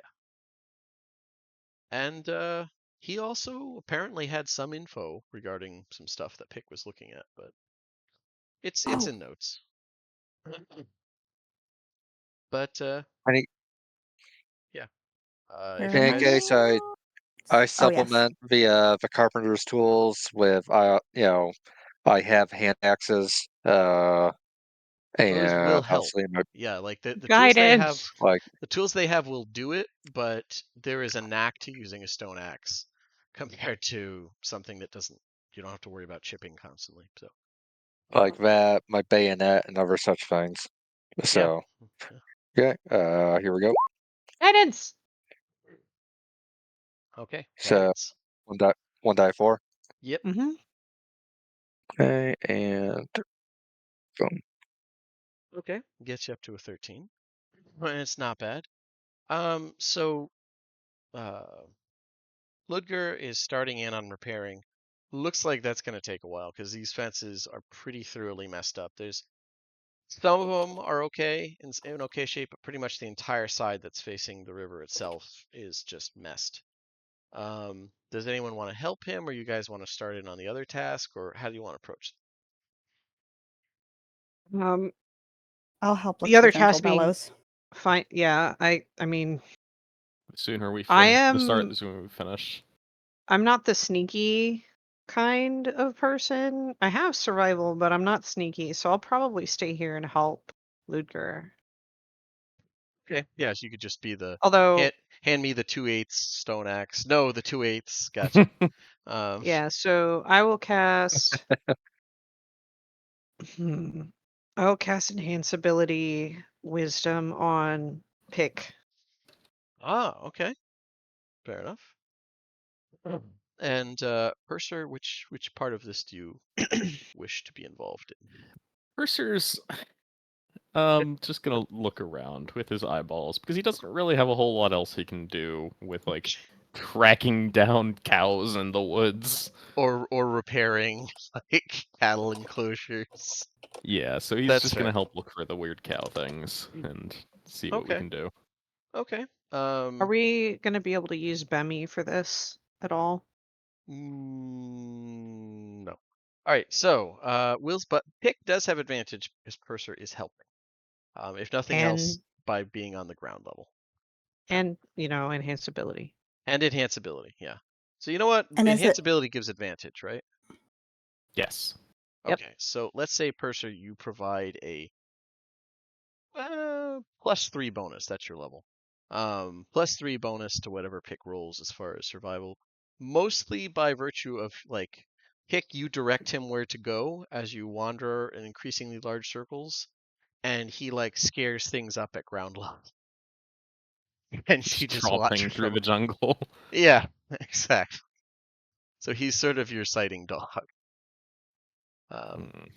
But not that neither of you know that term. Well, not that you know that term and not that Purser would hear it. So, yeah, so 15 +3 gives you a pretty decent roll. You are able to find a couple trails actually. Exactly. The first one you find, and this is the one you feel like maybe doesn't lead to anything particularly helpful, is like pretty sizable tracks bursting out of the water, going forward, like right through the fence. There's still some dried blood on the ground and like giant drag marks going back to the water. Something burst out of the water, ran through the fence, grabbed one of the the gentle bellows dragged into the water and left. So you could follow that path if you wanted, but it might be tricky. The other two are like you can see clearly where like that just sent the whole herd into a panic. Most of the trails, it's tricky because most of the trails are just them like blindly running around the settlement until they were grabbed. But you do spot with that two trails that go into the jungle to the southwest, roughly. Okay. She'll share all the information if anybody sticks with her. I think it's And you and Purser. Yeah. all The right. trail into the water certainly seemed consistent with a sailback attack. I don't Probably think we're dead. getting that one. Yeah, she's just probably dead. But points at the trails for the rest. Yeah. But there could be a sailback on the other end of that trail if you wanted to follow it. No. But Not two of us. yeah, sailbacks are tricky. But yeah, if you wanted to follow that into the jungle, uh, let's see. I would say investigation or nature on this one, and you can use wisdom for it if you want. Nature I currently have the Whispers of the Dead on, so Oh, perfect. There you go. I don't know how to add that. What But is you it? said nature or investigation? Yeah, sure. I'll do investigate. God, that's terrible. Doesn't I can wait, hold assist. on. If you Whispers of the Dead, doesn't that give you an extra 1d6? Or does it just give you Proficiency. proficiency? I mean, that you just check the box when you have that as your proficiency. Okay. Yeah, but didn't Yeah. she choose it for nature? Yeah. It's Yeah. yeah. I would But allow that's you But to why I use nature if she was going back and Okay. forth between the two skills. yeah. There you go. Okay, so yeah, now that you know how to do it, And it's Okay. and if you don't want that anymore, you just uncheck it, and Uncheck it. yeah, Yeah. it's very I easy get it. to change. Um, so with a 17, because once again, Purser is helping. Oh no, actually, I'm sorry, with a 24 because you have advantage and Purser's helping. Ah. Yeah, Purser, as you are helping, um, you mostly just hear like a voice in your head. At ground level, you are going through like just thickets of vines and thorns and like the occasional patch of bamboo. There's just bugs swarming around, enraged or excited by your presence. You hear little things scuttle away occasionally. Something like slithers over your boot. You can barely see because she's fluttering at a pretty good pace because it's not difficult terrain for her. But you just basically hear, "Oh no, that way! No, no, towards your nose!" Like that type of direction. Um, so it's not a fun time for you, but you do eventually stumble out, almost plummeting off a ravine, and you see down below you is a like weakly bellowing gentle bellows with a badly broken, mangled leg. Looks like it ran until it ran off this uh, not quite a cliff, but definitely a drop. That would do it. Is there an obvious way to get it back up, or is it a lost cause or Might be long time tricky. investment? It seems like a time investment here. Might be tricky. But definitely Okay. you need to do something about like the shattered. No, bone isn't visible, but that leg is. If it was a horse, Yeah, that would be either, you know, if it's like a general's horse, maybe bring out a healer. But otherwise, you know, peaceful way to go type thing. Mm. Well, I will look up to Pick and kind of gesture down at it. Yeah. What would you like to do, Pick? Mm,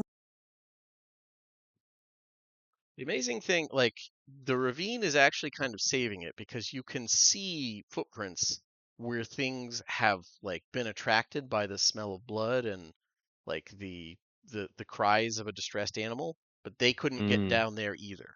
So it's still alive by virtue of how hard it is to get to, but it's very hard to get to. If Right. we tie things around it, we could tell them where it is to pull it up. Good. That's what she'd say to Purser. Like, she'd look at him like, I would think it is only for food now, but have to get it. He's like stroking his chin and pondering the situation. Is it just like a hole in the ground, basically? There's no, like, we could walk a mile this way and there's a way up? Oh, you could easily walk a mile, not even a mile. Like from Pix, like maybe half a mile in either direction, and you could get down there. It's not just a hole. Okay. It's just an awkward ravine. Well, I'm not concerned about the getting down. It's the getting Getting this up. thing up is the Yeah, issue. yeah. I get you. I don't know. Well, I'll tie a rope to a nearby tree and rappel my way down and get a closer look. Okay. Yeah. You don't need to do a check for Is it that. more than 50 feet down? Is my rope enough? It is barely enough. Yeah, you're able to Okay. get down there. You can see spots like if you had tried to climb down, it would have been theoretically possible because you can see like handholds where like mostly where this thing bumped into. It's why it wasn't just a flat fall for it. It kind of went off the edge here and like bounced down the hill to fall into this ravine. Yeah, I'm not some dumb paladin. Like, my whole point is having like clever solutions to things, not brute Yeah, forcing. exactly. It's like just for reference, it's not just a flat drop down. You can put the rope down and then just sort of reverse. Just what is it? Rock climb your way down. We're just holding onto the rope and walking backwards. Mhm. And yeah, when you get to the bottom there, you can see the thing kind of like lets out a real faint, weak honk at you. Sounds like an oversized goose, but it's too weak to really like fuss at you much. Um, So I'm just gonna talk in a soothing tone as much as I can and try and get it to relax while I look at the leg situation. yeah, I mean, it definitely seems not any more distressed by your presence at least. And give me an animal handling check to see if you can really like make it Oh, friendlier. okie dokie. Um, yeah, you're not sure how much that helped, but it's not any more distressed is the important part. Yeah, Yeah. it's the best I So can hope for near like 1,000-pound animal. yeah, exactly. Yeah, and fortunately also the severe injuries means that it can't just go nuts and crush you by falling sideways, which is always Hmm. good. So yeah, you like now that you're down here, you do kind of wince looking at its one leg. It's just really fucked. Yeah. Okay. Pick will flutter down next to him and just kind of watch. Like, I don't know what to do with this. I don't do farm animals. I find it. I I don't. would, given that me and Satalis are busy, would they be able to use Bemi as an NPC since he has the Cure Wounds spell? I would allow that. I would I mean, allow so that. do I. Yeah, they I'm a even need paladin, not Demi. some Yeah, stupid wizard with no solutions to problems. exactly. Oh no, Cure Wounds doesn't create fire, so I assumed that you didn't have it. But yeah, however you guys want to approach it, magical healing would help. I would say you should do a Oh, I don't medicine actually have check cure before wounds. cure wounds Oh, to okay. maybe like set the leg before healing it in a shattered position. Well, I was mostly gonna ask, like, is this a splintable, like, fixable situation, or is this a With lost magic, it cause? is. Like Okay. normally, you would say, time for the glue factory or whatever. But Mm-hmm. in this particular instance, if you splint it and then use magic to make sure the healing it has paths to follow, basically, yeah, this would be salvageable. See, I'll scrounge around and see if I can grab some, like, saplings or anything nearby and make a splint. And we'll, try and get this taken care of, with Pic's help. Okay, so She will is anyone? assist. Are either of you proficient in medicine? I am not. Nope. Okay, just a flat roll from either or both of you, really. Okay, not bad, Purser, 15. not bad at all. And yeah, you're able to put together a respectable field dressing here. And yeah, it's like just eyeballing it. You wouldn't trust this to actually fix anything on its own, but just to Mhm. aid with healing magic, you feel confident that it'll help for that. Yes, about that. I mistakenly thought I had cure wounds, but I forgot to take it at this level. But that is fine. Perfect. Bemi will help then. Here, Yeah, we'll take I a have to spell slot split off. all my choices between 2 classes, so it's kind of rough Yeah, to work with. yeah, no, I get you, man. All right, so let's take a spell slot off Bemi. For today, at least. I'm assuming he has cure wounds. See him use it. Yeah, he does. Okay, he uses cure wounds. Let's cast it. Cast it level 1. Yeah, so Bemi touches the thing's leg, and with like a sort of a vague, I won't say cracking, but sort of a almost a squish sound. Its leg sort of seems to go a bit rigid as the bone reconnects properly. The flesh mends around it, and the creature gains enough strength to kind of like honk more loudly in a bit more distress now that it has the energy to get excited. And a sudden And jolt of pain. yeah, yeah, and it's able to sort of like lurch upwards, and much to you guys' relief, it's able to get to its feet just fine. Um, and it looks at you guys and is quite frightened, Oh, and is don't run. I was say, Purser hasn't almost gotten pummeled to death this session, Who so wants to give the other person animal handling? um it is You able to get have the 40 feet in you as it you runs. Vic, you already have advantage on wisdom checks. Okay. Calm down. Okay, yeah, so pick you're fluttering at it, it's 40 feet away already. It's are you fluttering after it, yelling in its head, or are you making like grinding, chirping noises with your mouth bits, or how are you doing this? Probably, I don't know if it works on I don't think it works on animals to speak in their head. Okay. They have to have a language. Yeah, It, yeah. yeah, it's just chittering noises and then just trying to like, I guess, corral it because it has to move through more difficult terrain than she does, It does, and like yeah. Okay, so calming, like body blocking it and like trying to get it to like calm so with chitter and like, we'll say whoa, I your don't know. animal handling in this is basically you corralling it via the air. Like you're fluttering behind it, saying in Thrycreen, oh, it's fine, you're okay. Meanwhile, like angry clicking noises of the buzzing death, and it is panicked, and but you are able to guide it quite easily up the hill, around, and back towards the settlement at its galloping speed. You're able to barely keep up with it, but it is hauling ass. Um, Purser, do you try and keep up with these two, or? I'm not even gonna try. Ah, Like, I was already fighting through the jungle to start with, but yeah. Now it's just a I matter of getting back up there and finding your way back without pick. yeah. Uh, Was it just the one that got away, or was there a second it one was that I two. recall? This was just Okay. one. Yeah. So I'm not gonna like move anywhere because I want Pick to be able to find me once she comes back here. Okay. But I will see if I can like hear it or see any signs or anything from where I'm Yeah, at. so you're just kind of doing a random, just looking Oh, around to see. I could send Pearl out to look. You could. You could do. Um, absolutely. Yeah, so I'll So send Pearl yeah, scouting around while she crawls it back. yeah. So while that's then have Pearl give me a investigation or nature or survival check. Any of those work. Okay. Come on, Pearl, open up. There we go. Doop-a-doop-a-doop. We'll do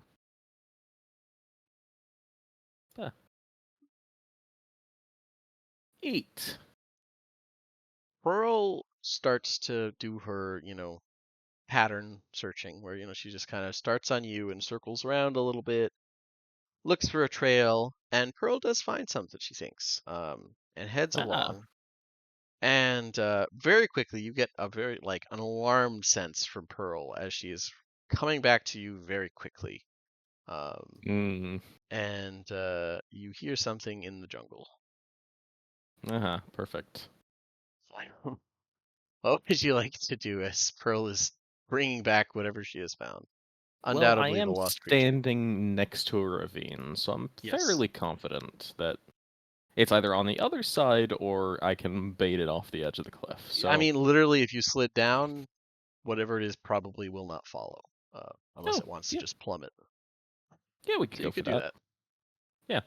We'll just slide back down the rope and. And what do you want Pearl to do? Because she is approaching where you were, and now you're down.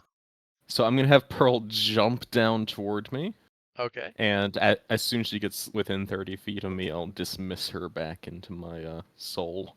Okay, that is fair. Yeah.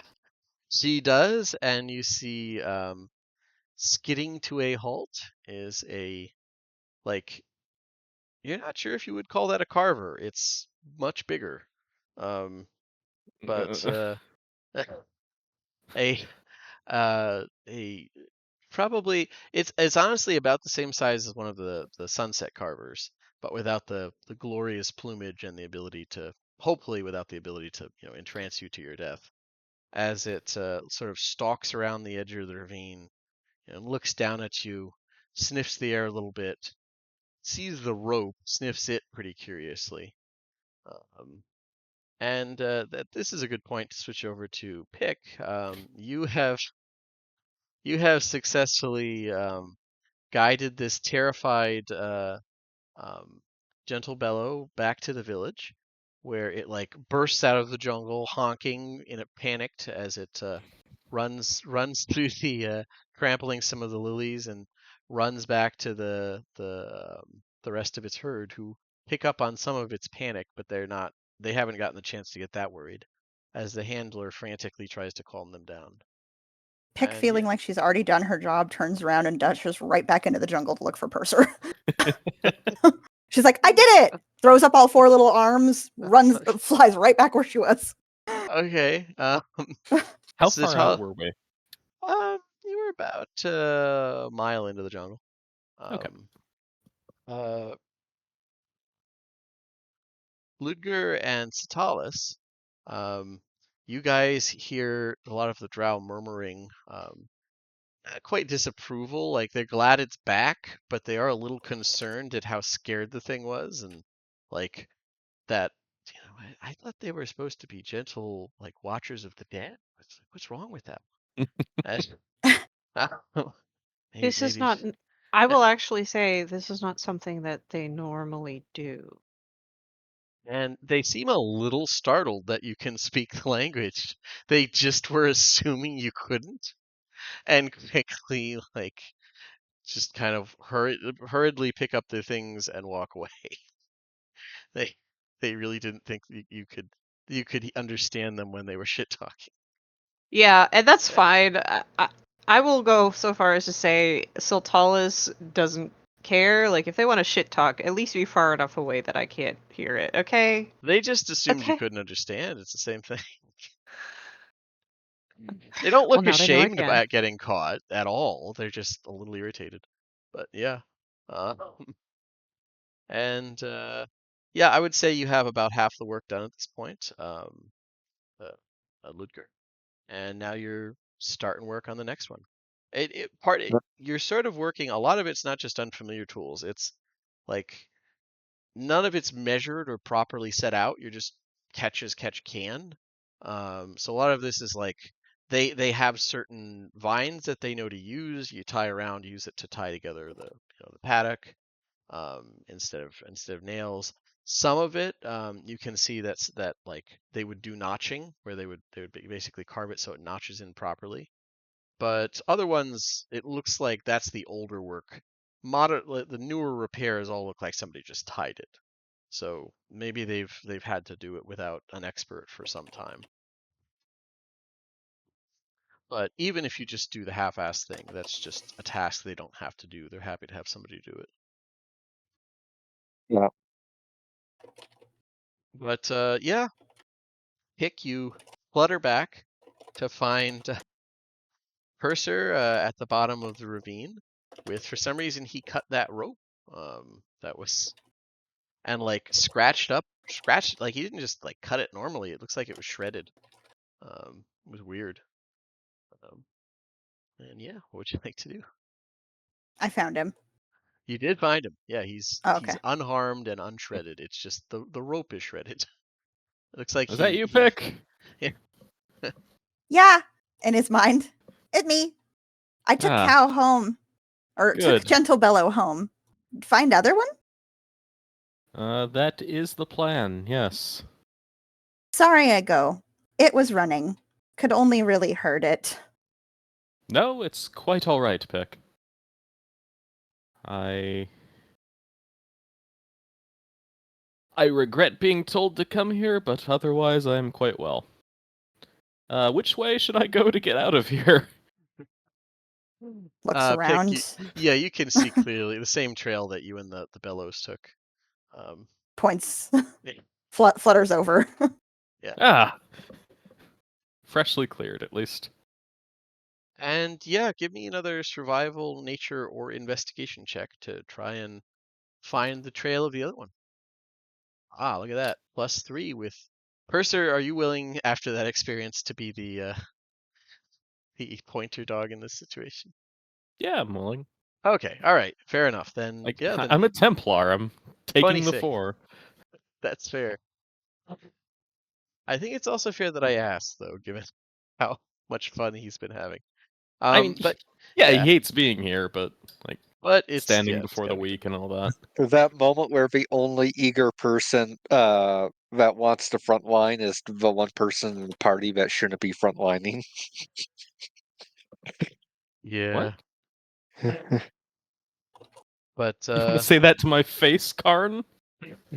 yeah.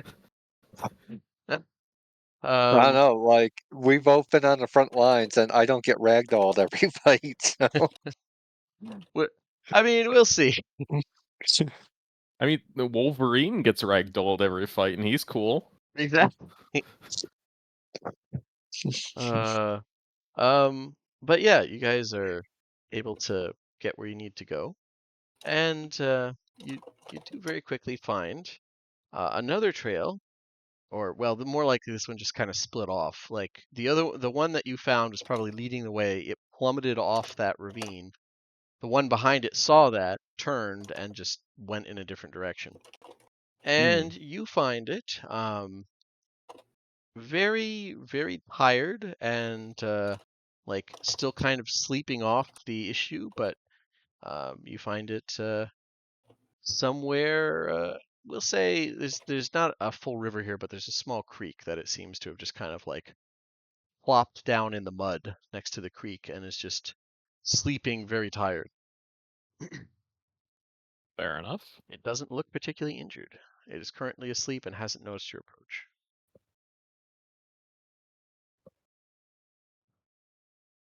Pick looks at him like stares and doesn't handle Gentle Bellows and looks at him like for some reason he would know better. You know, Points at him, you know things. points at him, points at Gentle Bellows, nods enthusiastically like, "There you go, buddy, I found it." And you said it doesn't seem injured, it just seems tired. It's just very tired. Yeah. You So guys did go another like 2 miles to find this, so about 3 miles from the village. Absolutely fair enough. So in a low voice as I can manage for Pick to hear me, I'll say, the two of us should be able to corral it the same way you did the first one, but it may not be willing to run that far.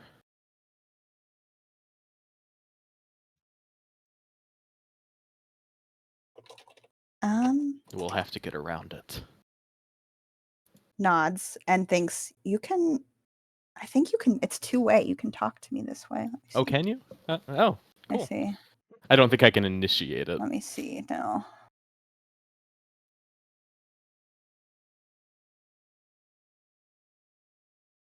Okay, if either of you mentally breaks the contact, but it doesn't say.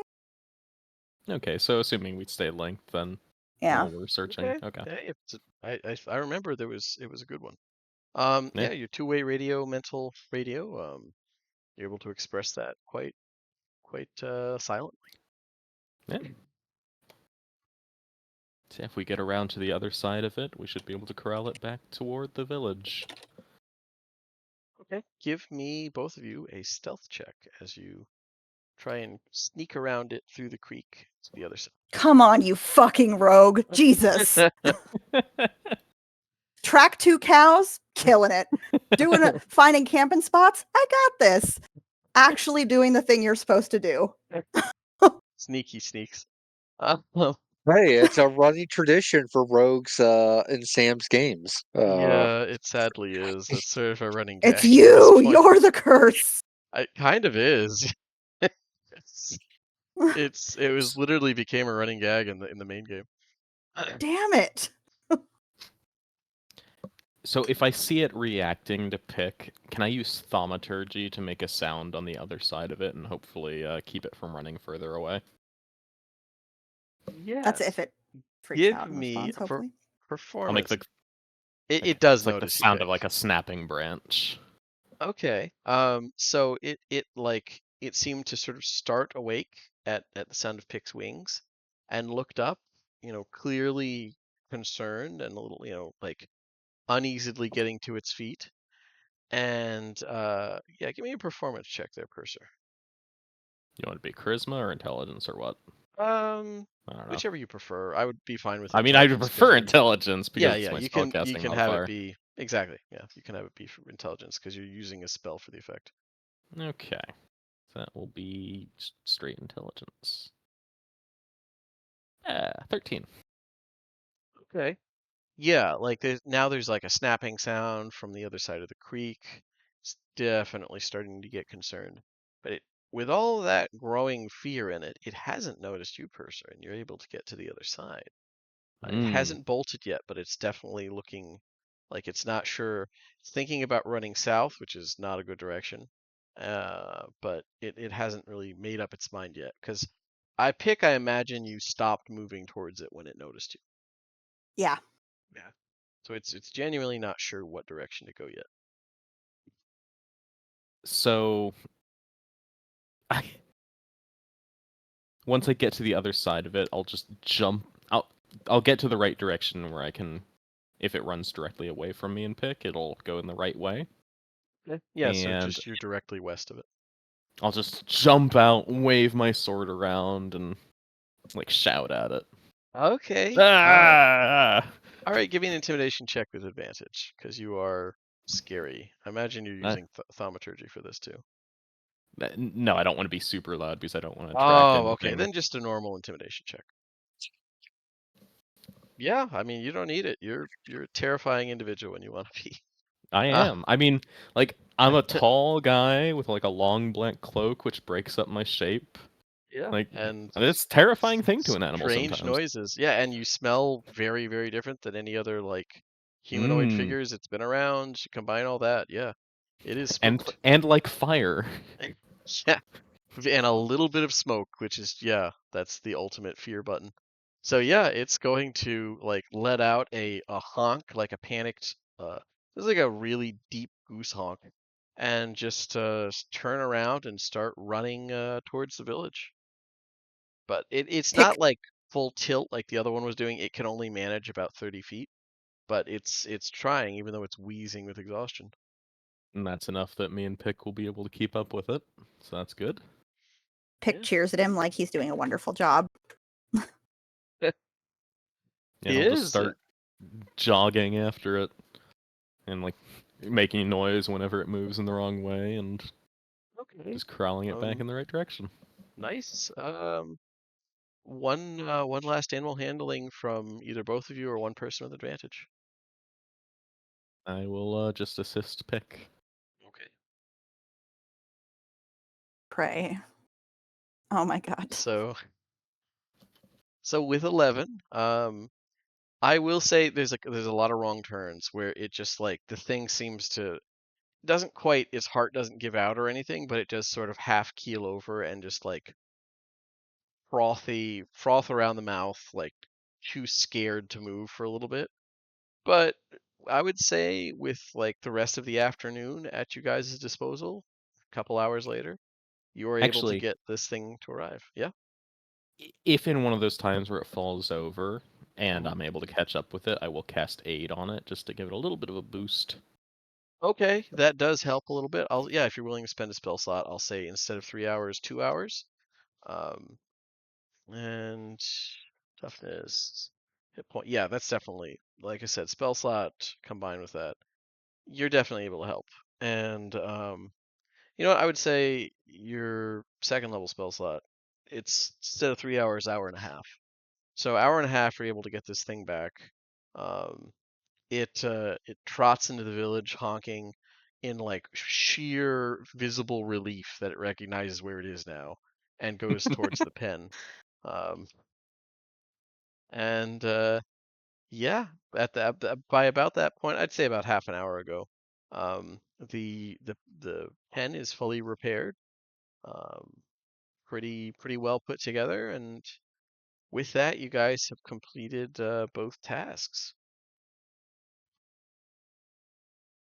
I As whisper quietly to Ludger, I'm like, can I just say I'm really glad they didn't want us to kill like a Hydra. Wait a minute. I'm talking to Hurtful, Ludger, I know. okay? hurtful.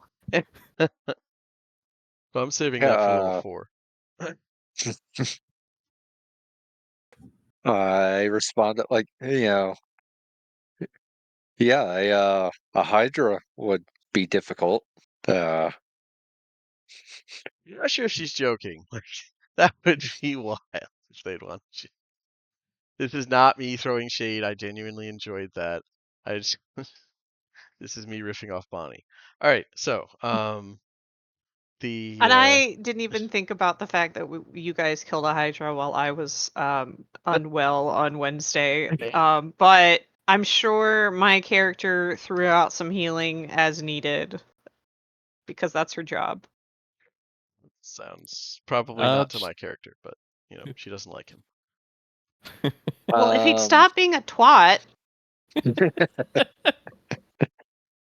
um, Anyways, as soon as I get done repairing, uh, what I do is I take one of my silver pieces, uh, and using like the butt of my hand axe, like the steel, I try to hammer it out into like silver foil. Uh, okay. Basically, it doesn't have to be square or anything, just like a flat, easily like cuttable or whatever sheet. So when I return the tools, I give them the silver foil as a thank you gift for letting me use their tools, figuring that they would be able to use the foil for whatever decorative purposes they would want. Yeah, they are appreciative of that, if a little confused. But yeah, they're definitely welcome. They're open to that. And I would say you and Satalis have had half an hour to just sort of go around the village. Like nobody's offended if you want to look around or talk with people. Um, all of them, like from the kids up, are it takes a little bit to not be offended because they're just like clearly the first question the majority that you guys get are, why are you so hairy? You look like an animal. Or um, you're pale. You look sick. Like that. That's the general. Like Ludger, you get, why are you so hairy? And Satalis, like the people seem to think that you're like diseased or something.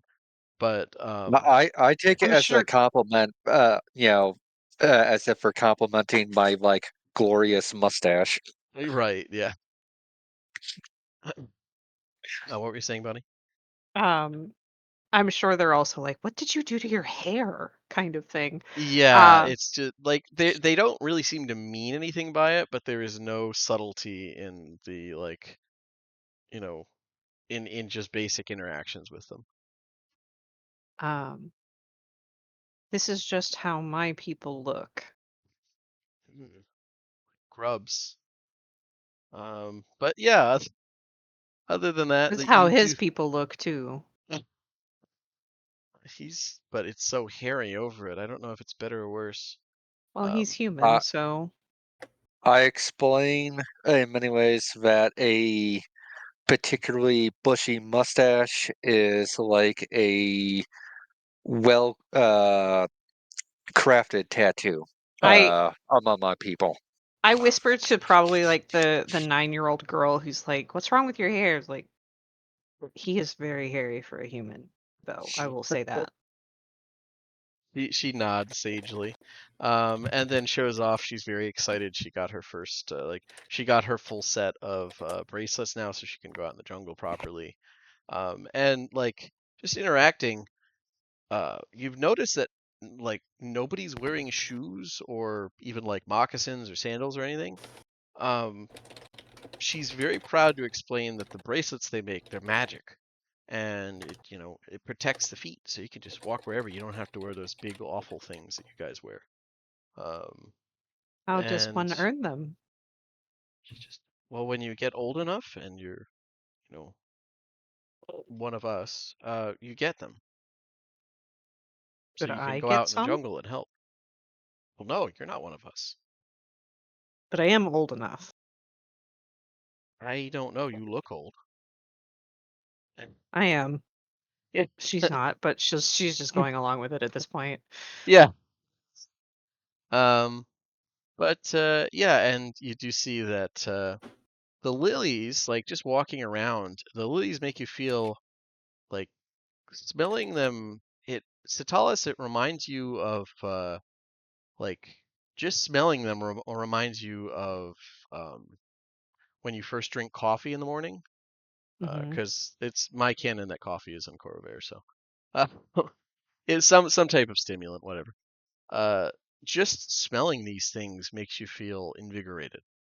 Um, and a couple of times, like you seem to agitate the little hummingbirds that are around them, but it takes a little while to even see that for sure that they're hummingbirds because they're just moving like blindingly quickly, way more than natural. And the locals identify them as Tillotson hummingbirds, which they warn you not to interfere with because they are sacred. I do ask permission to uh, pick a single lily to press in my journal. Give me a persuasion check because they're not thrilled about that. But if you're just trying to take the flower, that's okay. Yeah, like it'd be a flower for the purposes of pressing in my journal, and when I get back home, to send it to my wife. Yeah, Do no, you I speak got Elven that. or am I translating? No, he I speaks speak Elven Elven. actually. Yeah. Okay. So yeah, give me a persuade. No, oh yeah, nice. Um, yeah, they're willing to give you the flower, and we'll say that the little girl, she's only about 30. Shows you the she shows you like that where you can take the flower, but only after the birds have gone through it properly, and warns you that you're not allowed to pull it up because the roots are super important. And she shows you her mother, who is currently grinding up the roots into a fine paste that they're putting in little clay flasks.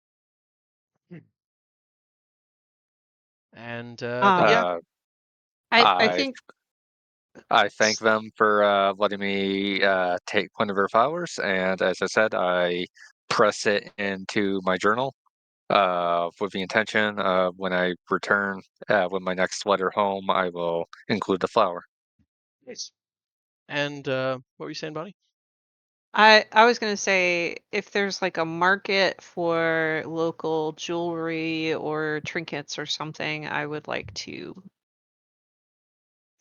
check it out. I don't know if my gold or silver will work here, but It's in not really case a it market. does. This is very.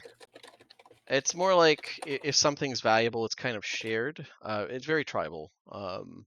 Hmm. There are people who bring things between between settlements, but once again, you're seeing everything. Most of these places are empty for a reason, and you do notice that the little girl.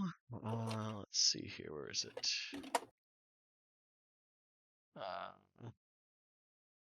She isn't. She occasionally like has kind of a limp.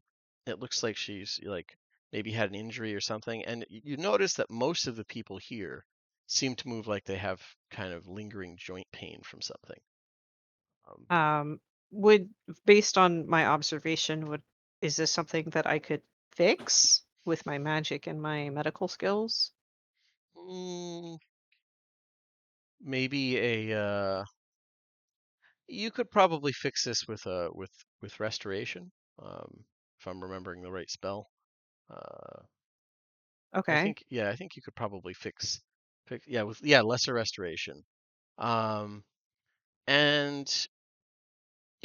you're not actually removing an illness, you're removing the after effects of these are the survivors of a pretty bad disease that really ravaged the area.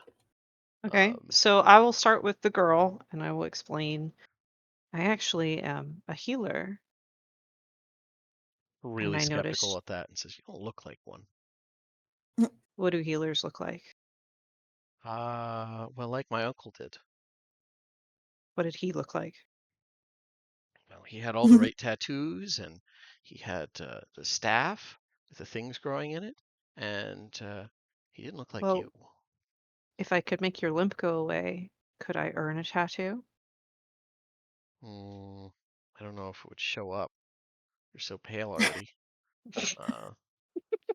What if you used black ink instead? I don't know where I'd get that. I don't know where we'd get that. She Can I doesn't seem try open though? to that. But yeah, you can do that. That would be good. She'll, so I will reach out, I will take her hand, and I will cast Lesser Restoration on her. Okay. Yeah, you're able to remove the limp, and she's very excited and goes to tell her mom, who's kind of suspicious of you, but at this point, the last of the cattle have arrived. And you two kind of somewhat bedraggled looking cattle rustlers, or what's the reverse cattle rustling? Herders have arrived. We're You two, cowboys. all Yeah. right. It was fun. Pick puts all four arms up. Purser is And looking Purser's like he's like This was breathing heavy. hell. He's covered in like thorns and leaves and things because he's been And trudging through sticks. the. Numerous rips on his robes and I sit him down, I start pulling out all of the thorns and treating it so it doesn't get infected. Oh, he's not injured. He's just I tired. know he's not injured, but if you have thorns in your body, we live in a jungle, in his and the coat. jungle is In his bad. coat. Okay. It's like he ran through the underbrush and Pick didn't have to worry about that, and he had to like hoof it. So he's just brambles, he would little probably be wise sticks. to not turn that down later for like finding maybe some ticks, but beyond yeah. that, Oh no, she'll do that too. That's happening. Purser's like, whoa, get your hands off me. He'll just You have offer a a tick in beleaguered the middle of your thanks. back. yeah, the Haxar does come over, and as he's walking over, kind of looking a little bit amused at like the noise you guys are making. The the woman that the little girl kept gesturing to comes over and speaks with him. He like looks a little confused and nods and says, "That is enough in these harsh times. That the spring blossoms will trade with your folk. You have done enough, and I am told that you have healed the lingering effects of the creeping murder." Yes. What is the creep? That sounds like something I would like to learn about Is he because speaking in common right now? I want to clarify. He is actually. He switched over to common for you. Like it's apparently he was just kind of snubbing you deliberately before to kind of fuck with you. Yeah, my spell ended, so I wanted to make sure I could understand No, what no, he was he saying. did actually switch over to common. Like you guys have earned, he'll try and talk with you in your language. And so at that he kind of raises an eyebrow. The creeping murder is what we call the illness that almost destroyed the Scorpion nations Ah, and those damn firebinders. the Firebinders are the Dragonborn, right? Different drow, Oh, okay. I I assume. wasn't. No, that's exactly like you did get a brief run on it, but nobody's told you much about these firebinders other than they are way less friendly and apparently more advanced. It's very vague. They really like fire too. It's weird.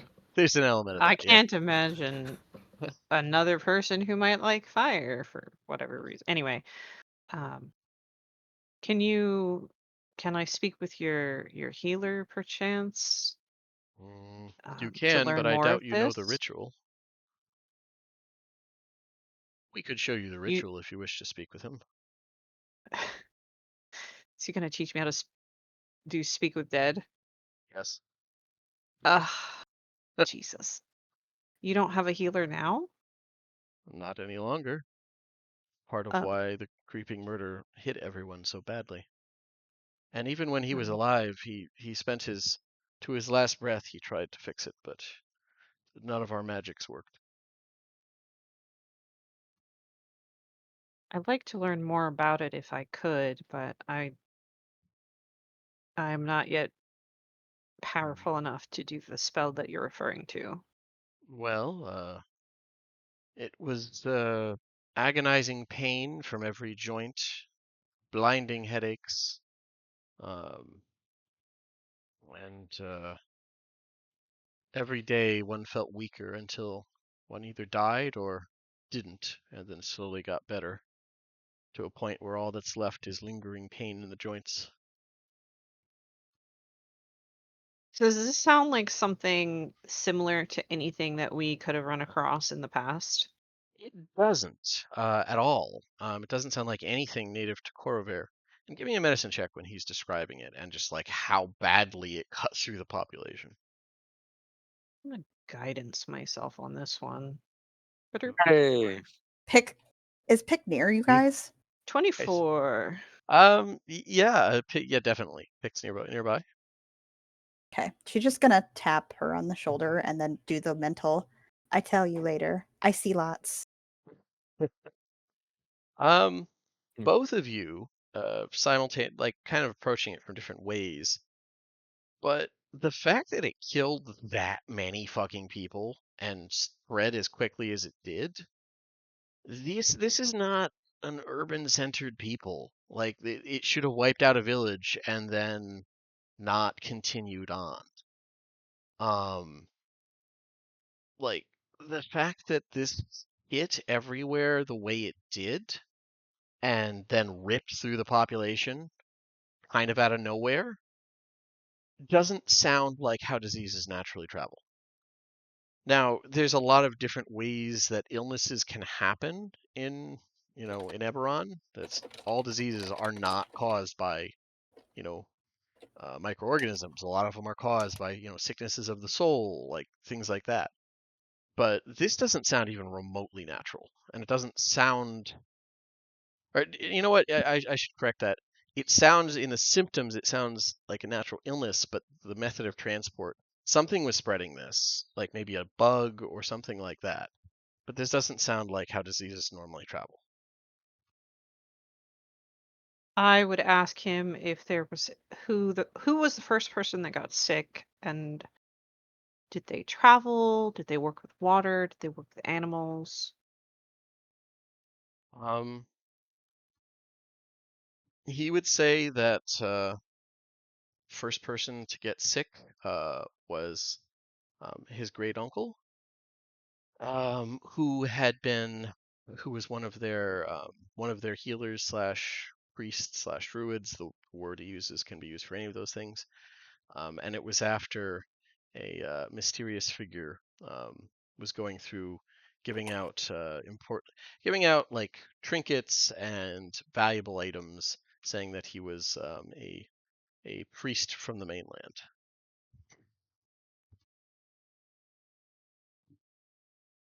Do you have any of the trinkets? Yeah, he does. He goes over and shows you a pretty finely crafted blade. You're not sure what it's, it's obviously made from chitin, but you're not sure what kind. And it is made in roughly the same style as the stuff here, but it's just incredibly finely made, and you can feel that there is magic in it, meaning it's a magic weapon of some kind. Can I do a detect magic? Well, first I'll ask him, do you mind if I do a spell to learn more about this item? He's a little suspicious, but the fact that you went above and beyond, he's willing to acquiesce to that. Yes, but So you I don't may know. look with your magic and eyes, not with your hands. Of course. I'll cast this. I know you said it's some magic, but I'm wondering, I'm not really concerned with the weapon enchantment. I'm concerned with anything else that might be on it. So it is a fairly straightforward +1 weapon. And there doesn't seem to be any other magical effect on it. Seems like just a valuable gift for folk who maybe don't have access to a lot of this kind. Now, interestingly enough, I will say you notice that this is made using arcane magic, not primal magic, which seems to be how most of the stuff is made around here. Like that's a recurring thing. You were able to suss out that the bracelets the little girl was telling you about, those cast what's they cast a druidic spell on the soles of their feet, or on their feet, that make their feet tougher. Um, like their society seems built around using druidic stuff. Um, sort of it's different type of magic, but it's the same general vibe that you get when you hear about say the Eldeen Reaches. Like if the Eldeen Reaches was more primitive and didn't have contact with like um, major civilizations, it would be a similar vibe. Okay.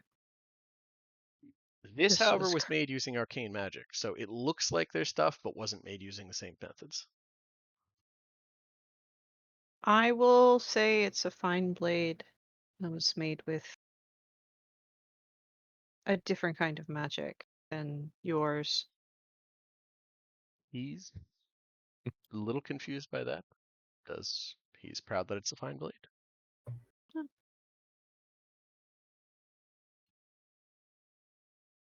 Is there like a eureka moment look on Purser's face right now? Is it anything obvious or? Yeah, she's like, Give me an Arcana check, Purser. Okay. See if anything stands out. Arcana. oh, 11. Nope. You're able to ascertain everything she did, but there's something about it that's like pulling at your memory, but you just can't think of it. It's not like visibly unsettling to look at or anything weird. No, it's made like physical objects made in the exact same way all the other stuff. Yeah, Yeah, nothing evil about it. not don't start that you right can here, please. It's no foulness. Looks like piracy. None of that. Um, yeah, as far as you can tell with that, it seems fine. So, and did anybody else have any questions for him? Because he does say that yes, if anyone comes from the uh, well, are you have said other things. Are you of Likal, or are you using another word? What Something is Lee about call? Mish. We call We it call Mishann. is Mishann. Yeah, that's the ruin that you guys like. He just keeps referring to it by the ruin name. I will say we live near and in that area, but we have called our new home Mishann. On. Yes. we will trade with Mishann. One thing of particular interest we might have to offer you in your time without a healer is healers of our own, should you have need of them. Hmm. We are grateful for this, but now that the creeping murder has taken all that it will take, we have no immediate need, but we may send word for when next we need this. Of course. If we can rest here today, I Yes, can do can rest. I can do 2 more tomorrow. That is good. Yes, then you can rest. One of the things that Ludger does is he demonstrates the superiority of a steel hand axe versus a stone axe, and tells that uh, the people of Lee Call have access to such tools and would be happy to trade these along with other items such as fish hooks, uh, uh, like metal, silverware, and other such durable utilitarian tools. Okay, give me a persuasion check with advantage, because they've had experience with things like this, but these are usually stuff dug out of ruins. So if you're just like offering them for trade, that's nuts. God damn it. They are definitely willing to listen to it. You get the feeling that like they might think you're kind of bragging, like, or not even bragging. They might think you're exaggerating. There we go. That's the right term. They Mhm. might think like, yeah, Um, sure, you have as many to as you really want. help Okay. seal the deal, especially since like these are probably going to be our primary trading partners, considering how close they are to Mishan. I gift one of my 2 hand axes to them as a show of good faith. Now And that let me gets their attention. Yeah, that definitely does. subtract that from my inventory. Okay, with that, yeah. I'm kicking myself because I fucking should have known better to try to get as much excess spare fish hooks, hand axes, knives, and other just basic utilitarian shit to take with us as basically like traveling salesmen to like demonstrate like what we have to offer. But Yeah, To be fair, Kaxar Mishan definitely is likes that. still, it's in like a rough state right now, so it kind of need everything we can get. Yeah, yeah. Like until you get a couple shipments, they wouldn't be able to spare that much of it. But I get what you're saying. Um, yeah. Kaxar is definitely like he flat out just like chieftain's right. He takes it. Um, and is his weapon is actually magical, so it is technically better. But he is genuinely impressed that you're just giving this away, and that gives more weight to your words than what you said.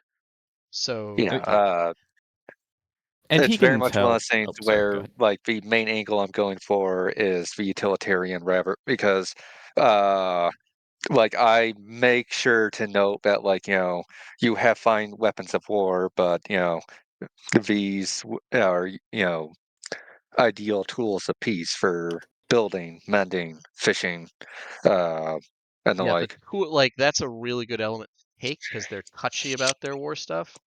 But yeah, saying that you can just hand out tools like this, there's a lot of happy murmuring like we won't have to rely on the occasional captured firebinder. Like, no, they really like the firebinders are the damn blood hunters who they reference that name not in a scathing fashion the same way that they do for the firebinders, but there's a lot of like, oh, these guys. So they are pretty, yeah, there's definitely like very frank murmurs of appreciation as you hand this axe over as a tool. And what were you saying, Purser? So I was gonna say, like, I'm not sure what Sultalis is decked out in, but Ludger and I are very obviously wearing like some metal equipment and weapons, so Yeah, it's It's Yeah, clear that we can. We don't just have this stuff. We can like make it and. I'm well, wearing scale Ludger's mail. yeah, So Ludger's wearing fire brass stuff gotten from a ruin. Well, So yeah. yeah, But, like, that he's got like his weapons that are clearly not from around here. Like I've got my exactly. Yeah, rapier yeah. and my like silver chains and things. I So was they about to are say that was much more interested that. now. I was about to say that's another thing is like less like our armor and more demonstrating our belt buckles, uh, like like cloak clasp, like the other just the little everyday metal like manufactured shit that Exactly. Yeah. uh doesn't seem like much, but to a people that don't have access to fine machinery or whatever is, leagues better. Yeah, just the convenience level is huge. So with that, they're actually he doesn't quite do a sales pitch, but he does happily show you to the where is it here?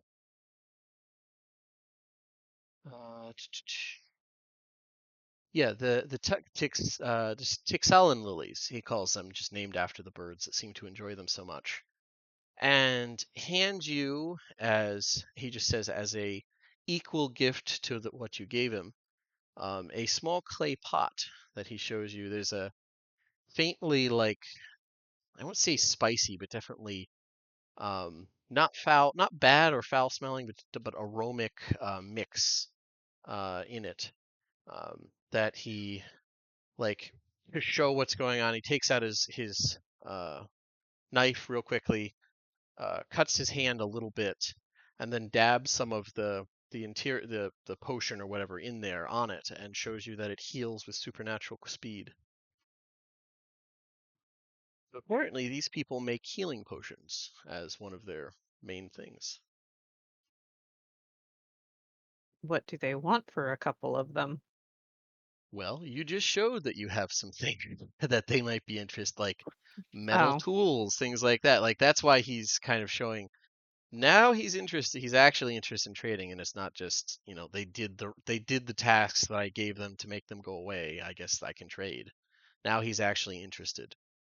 So yeah, and he's happy to talk with you guys about um, just routes that could be taken back and forth, um, things like things following that train of thought as you guys decide. They just give you I would say they need to give you three of them, but they have plenty. They give you a couple abandoned homes to stay in overnight if you do wish to stay there. yeah, Hmm. I will. Way more than half of these houses have no one in them, so it's free to pick out. And Um, yeah. just as a precaution, Luger would recommend just like doubling up in houses, just so people aren't by their lonesomes. I mean, we could probably all fit into one quite snugly. It would be a tight pack. Like these are not built for to be spacious. Usually, a lot of the space, the storage is interesting because they literally just have storage goes up the walls, so you tie things down basically on the curving ceiling. But yeah, Hmm. two people, you three people would be comfortable more than that. You're pushing it, but yeah. And Okay. seeing that you're doing at least two people per one, uh, where is it here? Axar like nods approvingly and says, "Yes, that is good. An ally whose word you can trust is excellent, but an ally who verifies such things that's good wisdom." He approves that you're staying on guard. Like he's like, Hmm. "Yes, good strategy." And yeah, you guys have made a pretty good impression on the Spring Blossoms tribe of Gelrol. Excellent. Is there anything else you want to explore or do around the village as night falls? But one last thing that Ludger will try to do if humanly possible. Less as a sales pitch and more just as a he is kind of you know he was a fairly he loves being around his kids and kind of missing them as he if any of the drought children are interested, he is playing with his deck of cards and is eager to like show them card tricks as well as like the printed illustrations on the cards because they might not have that here.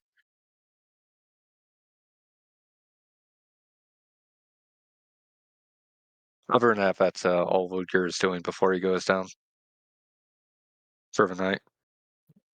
Purser will spend the evening reading the spell shard and transcribing some of it and just, vibing, hanging out with Pearl. I think Sultalis will walk around,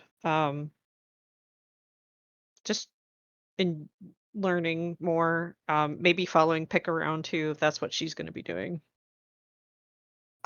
Pick needs to talk to the leader gentleman, but I just realized that I got my time off, and let me check something. There's an event that I said I would go to, and they're just telling me now that it might be in 30 minutes, and I thought it was. Well, I was we're like, cool. coming up on the end of we're like a few minutes away, so you. Oh, Or okay, no, we're wait, good. I didn't know if we were going to my 4 bad. usually. Yeah, we would normally go another hour, but if you want to end a little early, we can. I wouldn't. I mean, I will.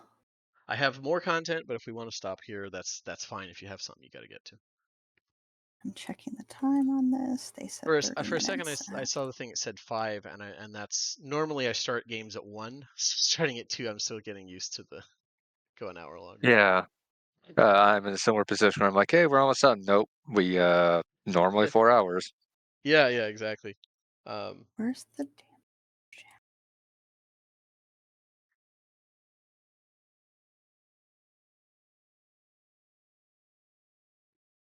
But yeah, just let me know as soon as you find out. I'm trying to get into that chat. You're good. If you know what, we'll say Satalis, since you're wandering around and you're priestly. You're seeing the statue in the center of the village. Does like it almost looks angelic, but not quite. Oh And no. it's not that. But it does, but maybe because of that memory. If you inquire about it, they will explain that that You take the rest is of it. a Yeah, I will statue forget of and I will reach. Kura, Kura Tara, the fleeting wonder. And she is one of the um, guardian spirits that takes care, or at least is part of the Scorpion Nation's people. The word they used in Elvish is Archfey, and they say she is one of the Scorpion tribe's Archfey that um, takes care of them as they have willed her into being. Um, she is this particular Archfey is tied to poetry and art and a symbol of impermanent joy, like artwork that isn't meant to last forever. Patterns you can grow in with flowers, or um, things made from flowers are a recurring thing because you make something out of flowers, they wilt after you cut them off, or even if you grow them, they eventually stop flowering. Um, Joy that you can find that isn't meant to last. Uh-huh. And yeah, so they're happy to explain that she's part of their. She's not their god that they worship, but she is one of the archfey guardians of their people.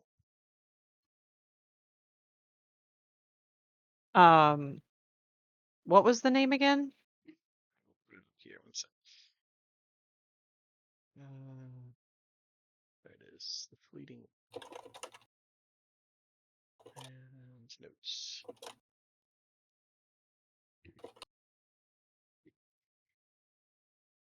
Got it. They mentioned that there's a couple others. There's Huldrak, the Shifting Panther, Kol Molak, the Two-Headed Teller of Tales,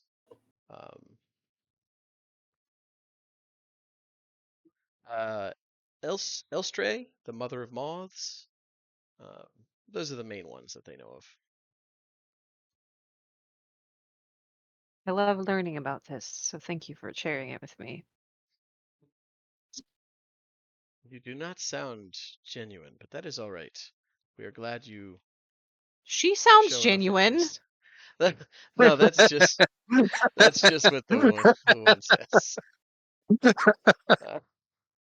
Once again, like a thought, it is weird to be around them because they take no offense when you like clearly don't trust them enough to not be alone, or even if you're just paranoid. But they also just tend to say anything that crops into their heads. So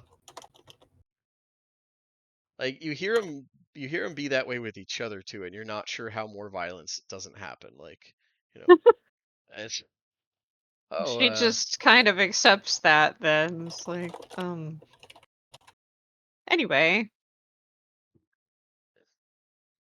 but would like yeah, to just enjoy the evening and then retreat to my cabin so I don't get any more moths on my face.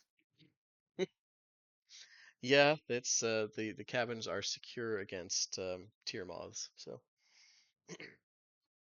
but yeah, you guys as night goes by and eventfully watch or no watch, and yeah, Okay, the event does start now. okay. And that's fine. I can miss it if everybody wants to keep going. But as far I'm as what good Pick's ending now doing, or going ahead, which we'll do a vote. I'm fine with ending now and Well, that seems like a good spot to maybe stop. maybe Yeah. letting Zach figure out if he can be here. Yeah, Next yeah, week. exactly. And then we'll come back, and that way you can get to be in your other thing. Okay. okay. I'll just PM you because Pick wants to talk to Kaxar about what he got from the priest and all of his engagements with that because it is important, and then explain to Citalis what she saw of the plague Okay, because she saw. we can PM that, or we can do it next session, whichever you want to do. I'm good with either. So Okay, does everyone else want to hear that, or are they cool not having to? As long as I get a basic like vein of notes of a TLDR, I'm good. Okay, sweet. Purse is fine not knowing. I could go either way. Sounds like heresy. So It's a Purser wants plague. It's nothing to not do with it. heresy. fair enough. Caused by heresy. But yeah, so I'll see you guys What's all. caused by evil? I don't care about heresy. I'll see you guys all next week. Wait a minute. Maybe I won't. There was something about next week I was supposed to remember. RSVP. I might have my self-defense class on Saturday. Right. Okay. So see, I remember. I have a drill next weekend. Okay, so that's possibly 2 people out. If it's just one person, we'll go ahead. But if it's 2 people, we'll call it. It might. I'll hopefully know. Yeah. Go ahead. I might be okay to cancel next session because I'd be possibly late because it's our once a month dog grooming or once every 2 months dog grooming where we drive way out of town and have to come back. Gotcha. So Okay. you can So toss me in for that. yeah. So almost certainly cancellation. I will verify it by like Monday or Tuesday. But yeah, probably Okay. next week Okay. will be a week off. So Alrighty. thanks for Thanks for coming in. running. Hope you had fun. And I adore see you guys all. then. Good game. Yeah, Bye. Good cow herding. Bye.